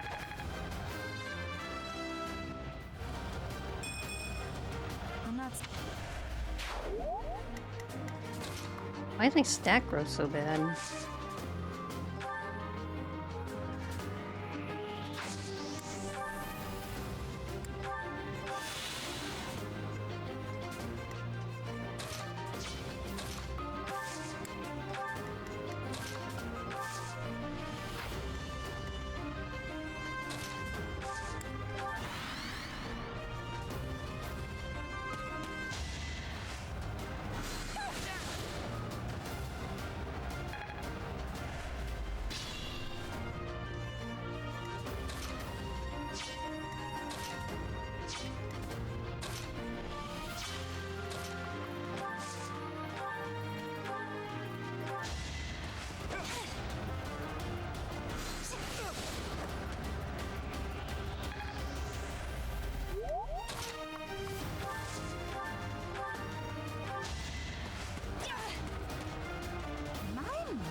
You fought well.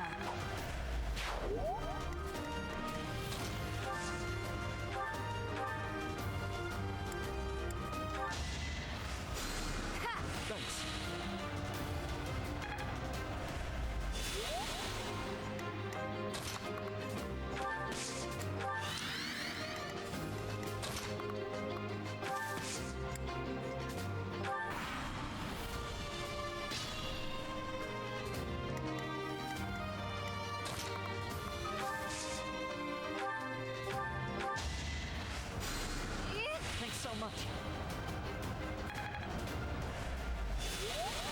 We'll go after one at a time. This.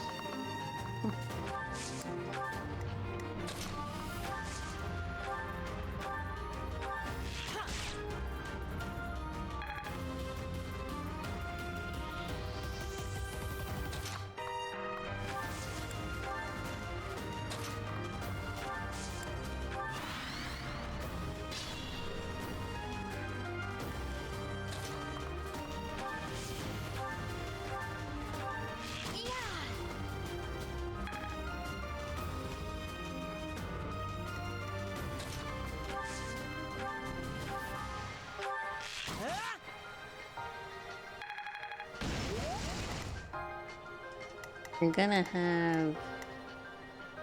We want to ward them out of the grass. So we don't want to move in closer. In their range.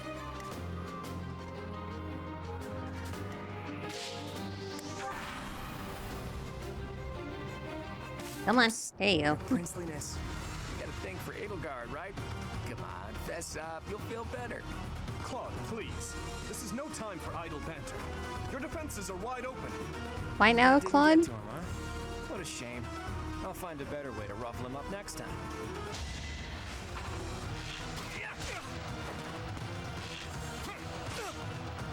Hey, you don't have to... You don't have to style on them, jeez.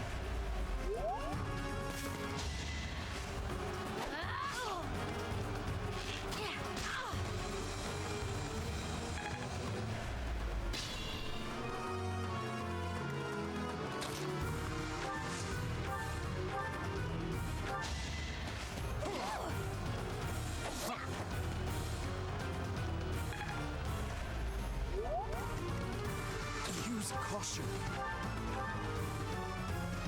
Or he can't hit you.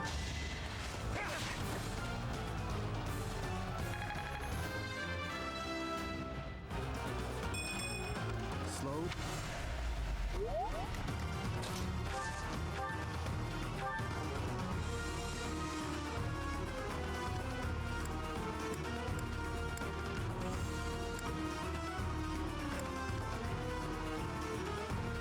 Coming up with brilliant schemes I can handle, no problem. But I'm not much for fighting.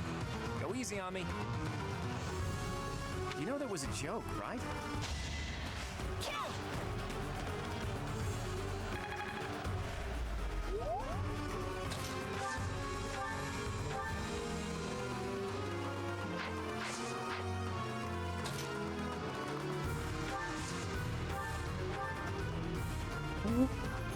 She can't kill him. Alright, she'll focus on healing then.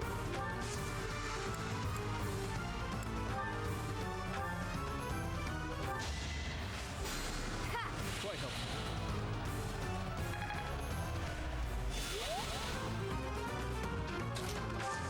Take out Claude, Ash.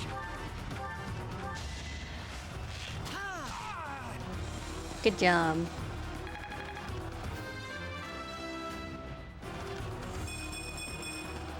I'll stick with it.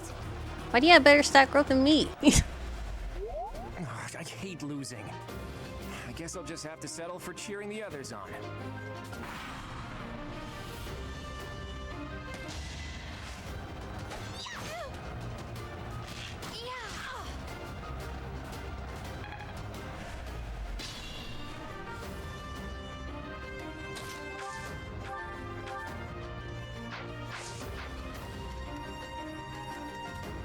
Dedue's still level 1. Mercedes is still level 1.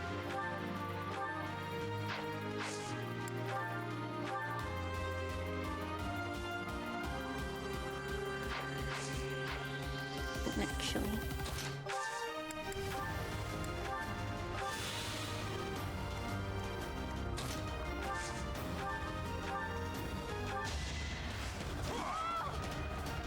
Ouch! Was that really necessary? Luck wasn't with you. I'll cut through. Right, now I'll have them go this way.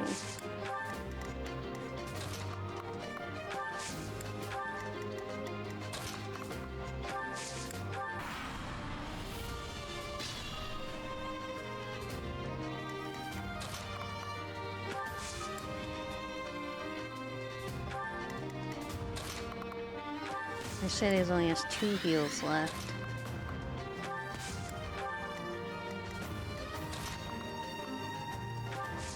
We'll lure you in.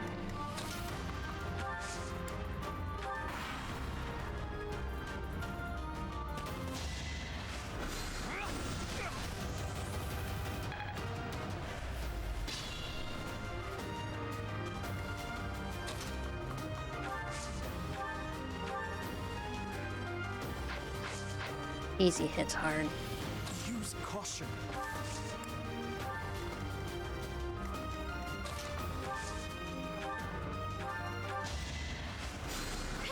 Thanks for that.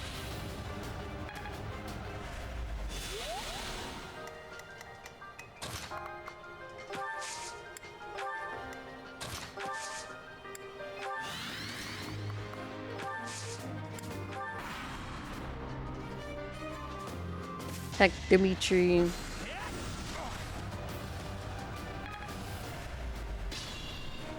Come here. Get out of the grass.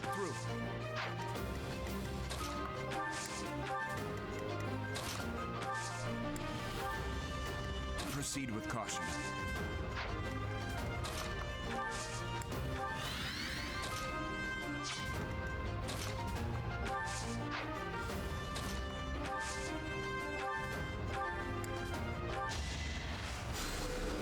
My thanks.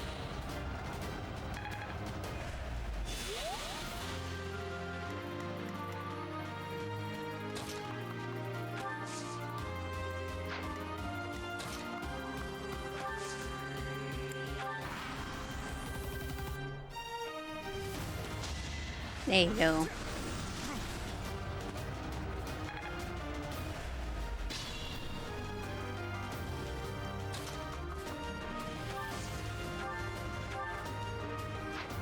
Still hits hard.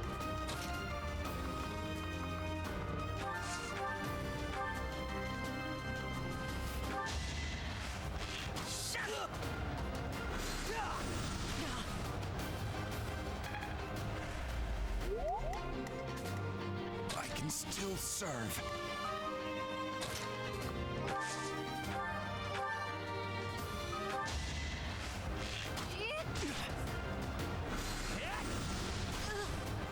Kind of crazy how they can see it from a mile away, but they can't dodge it. You know?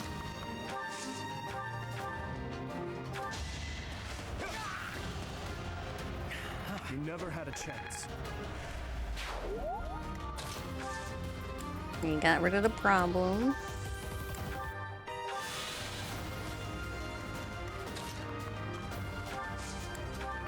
I can get closer to them.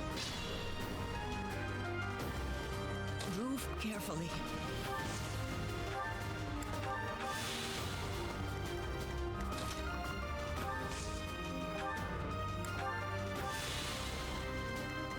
Proceed with caution.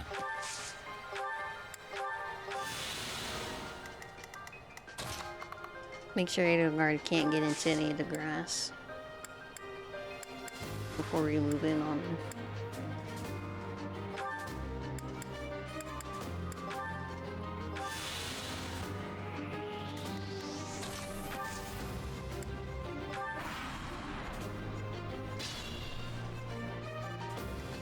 I'll give it my all.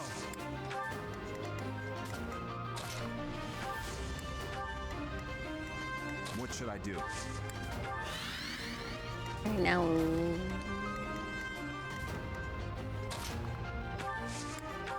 Come on.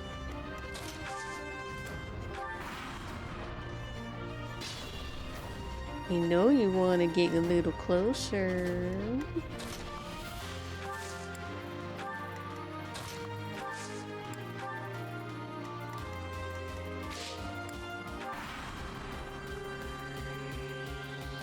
There can be no victory unless I defeat you. So be it.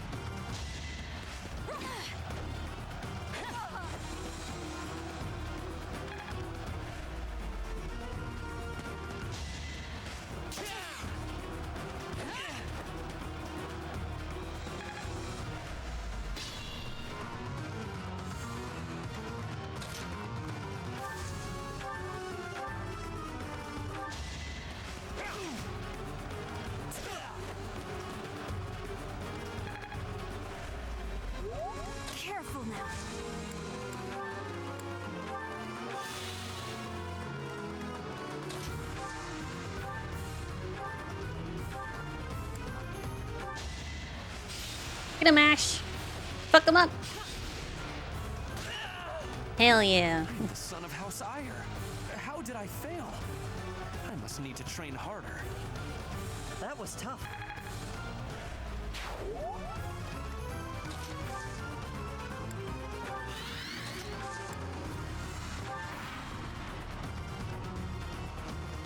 Dimitri, it's time.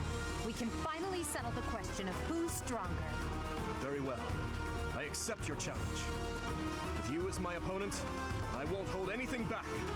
I would expect no less.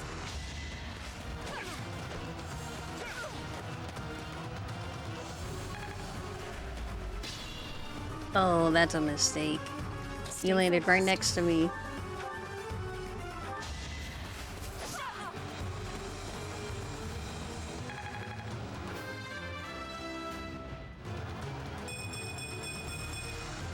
We must all do our part. That's better. Forced to retreat. Well, things will only get tougher from here on out.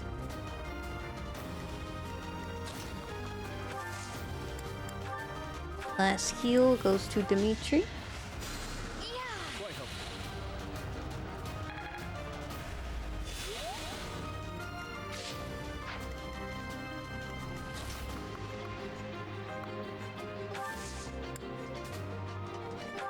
Lure her out, then we'll deal with Hanneman last.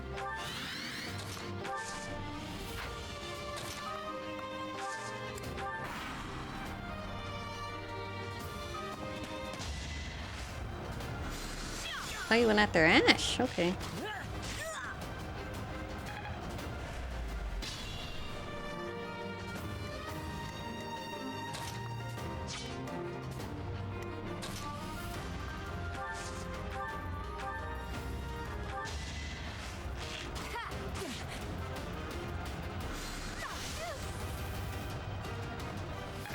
And she can resist her magic.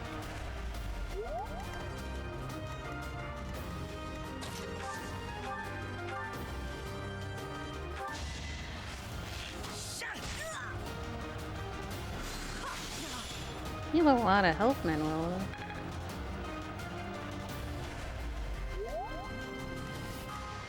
You need XP.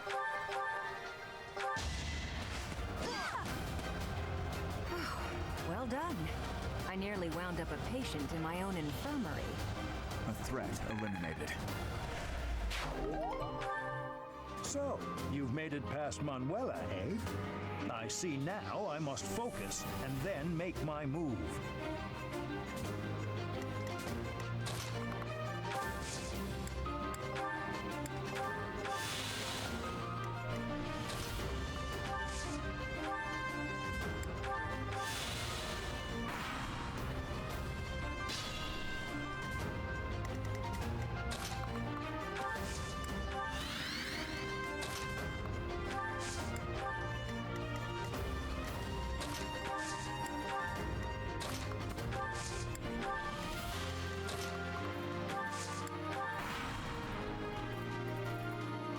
In the grass? No? Okay.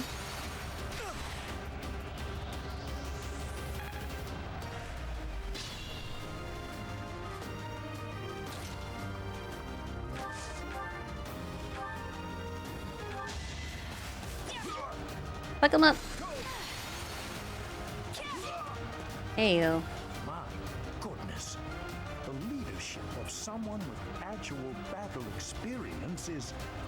well, I was as good as useless. As expected.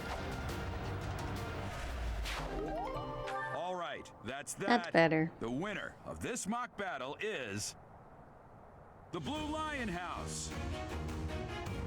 This victory is the result of everyone's hard work. Thank you, my friends. You did well.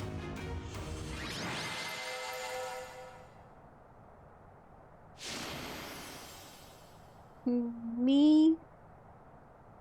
I think Ash did pretty well, actually. Thanks, the efforts from our allies' motivation increase.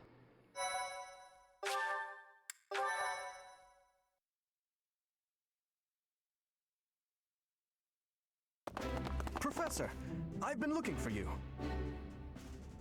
I was hoping we could all share a meal together. It could serve as both a victory celebration and a post-battle analysis. What do you think? I'm invited. Of course. Why wouldn't you be? Come now, Professor. We can't very well celebrate without the key to our victory present. He's right. He really is. We were only able to win because we had your help, Professor. Yes. Compared with that boar who knows nothing save frontal attacks, your tactics were nearly decent. Felix, you really ought to stop picking fights with His Highness. Don't worry, Ingrid. I encourage all to speak freely. And I must agree that the professor's tactics were truly extraordinary. I have much to learn. Oh, sure. But today was exhausting. I'm so hungry I can barely stand. To be honest, Honestly, me so too. am I. I haven't eaten Let's in a head bit. to the dining hall. Together. Professor, I'm sorry to intrude, but you don't look too happy for someone who just won. Is that so? You're mistaken. You say that, but your eyes tell a different story. I know we only just met, so this may be difficult for you, but I'd love nothing more than to share our happiness with you. Joy can be so fleeting, after all. We're all in this together, so I hope you will consent. I'm sure the rest of the class feels the very same. Well, come along, Professor. Let's enjoy the fruits of our labor. Alrighty then. Your work with the students was remarkable. I can see Gerald trained you well. I do hope you were able to use the occasion to bond with the students. I did. I'm so happy to hear it. Nothing would please me more than if you used this coming year to grow closer still. Of course, the mock battle was mere practice. The real fight is the battle of the Eagle and Lion, which will take place during the Wyvern Moon. Damn, where's the You deer? are expected to properly train your students so as not to humiliate the Academy during the long-held tradition that is the coming battle. As for today, I have called you here to tell you of your mission for the month ahead. Your class is to dispose of some bandits causing trouble nearby. Bandits? Those affiliated with Garrigmach Monastery have a moral obligation to help those in need, regardless of social standing. Students are no exception. Each month before the newly birthed moon departs, each house of students must complete their assigned mission.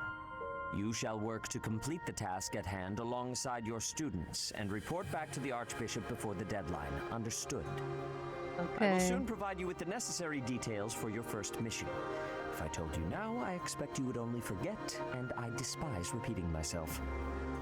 I can sense something special within your heart. I have high hopes for you. Bandits, they say? Not this. Do you recall when we first met? You shall not fall so shamelessly again, correct? Alright.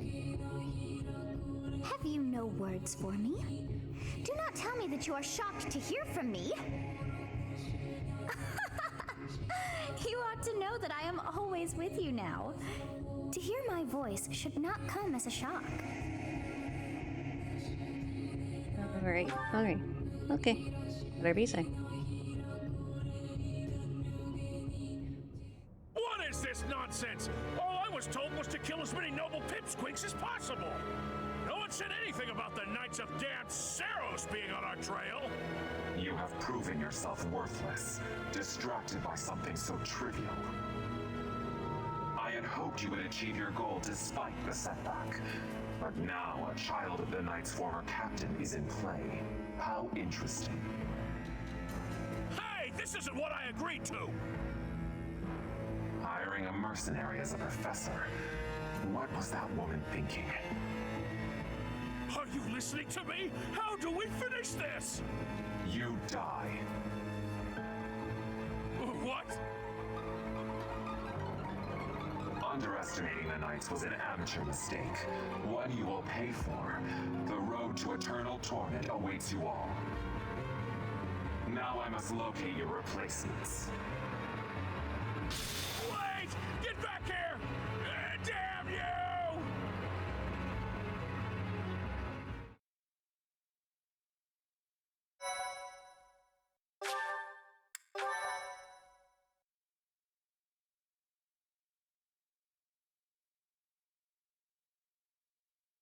Part 1. White Clouds. Harpstring Moon. Familiar scenery.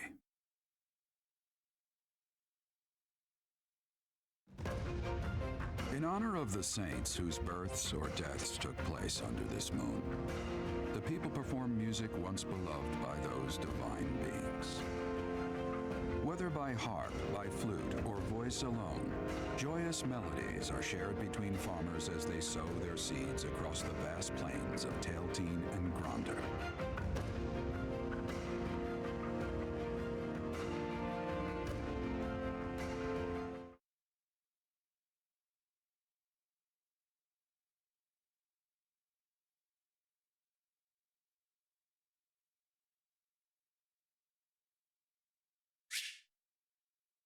There are new places to explore in the monastery. I received 2,000 money. As you have already been notified, your mission is to subdue some bandits. Our students have been learning about combat through study, but this is a precious opportunity to provide them with practical Hi, experience. Itzy. I'm actually about to end. The Knights will support your mission and are prepared to offer their assistance if necessary. In short, this is no mock battle. You must be prepared for anything. You will receive a message from the Knights when it is time to depart. Until then, use your time wisely. This Yes, will be Seta. our first true battle. I'm looking forward to fighting alongside you, Professor. I'm a bit concerned. During the mock battle, your commands were thoughtful and thorough, as was your strategy. With you on our side, I'm confident we will prevail. It seems we have some time to spare before our departure. Let's use this opportunity to prepare as best we can. You seem well. Are you adjusting to life at the monastery? Which are you leaning towards starting with, unfortunately? Well, obviously. The hot Alucard duplicate. Dietrich, I think, is how you say his name.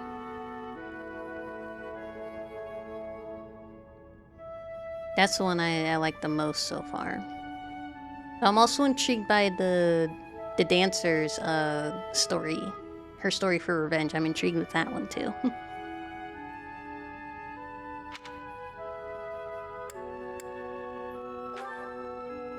Oh, I didn't expect that answer. When we were mercenaries, I handled everything. Outside of battle, you didn't have much contact with people, did you? Because you didn't raise me to be a people person, you raised me to be a mercenary. I thought being thrown into a swarm of noble brats to teach would be a bit much for you. But I guess I had nothing to worry about. By the way, I heard about those bandits. Your first assignment is to take them out, right? That's fairly routine for you by now, but don't forget it's the first real taste of battle for those brats.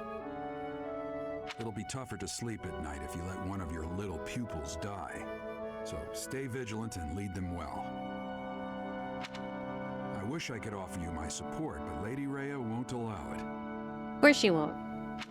For now, I'll try to figure out what she wants from you. I don't mind you settling into your life here, but don't let your guard down, ever.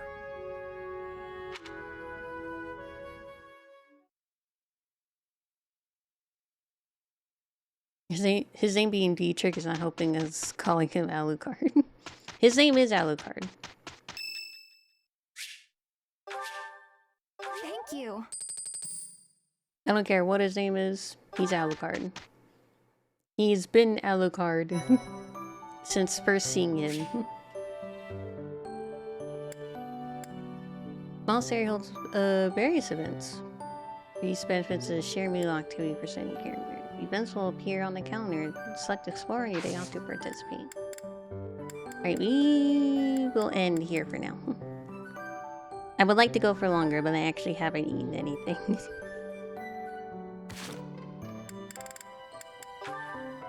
I am starving.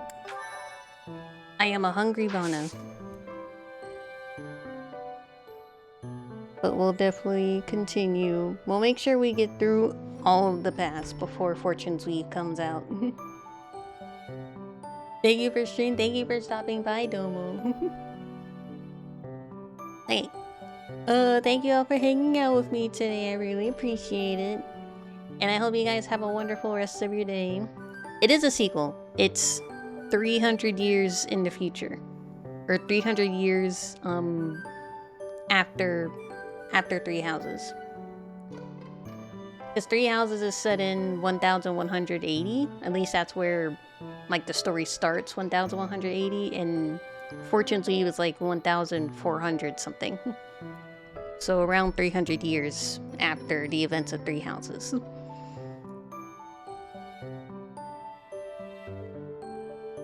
Oh, okay. You're welcome. I'll see you guys next stream. I'll try to stream so we can continue, hopefully further down tomorrow. So,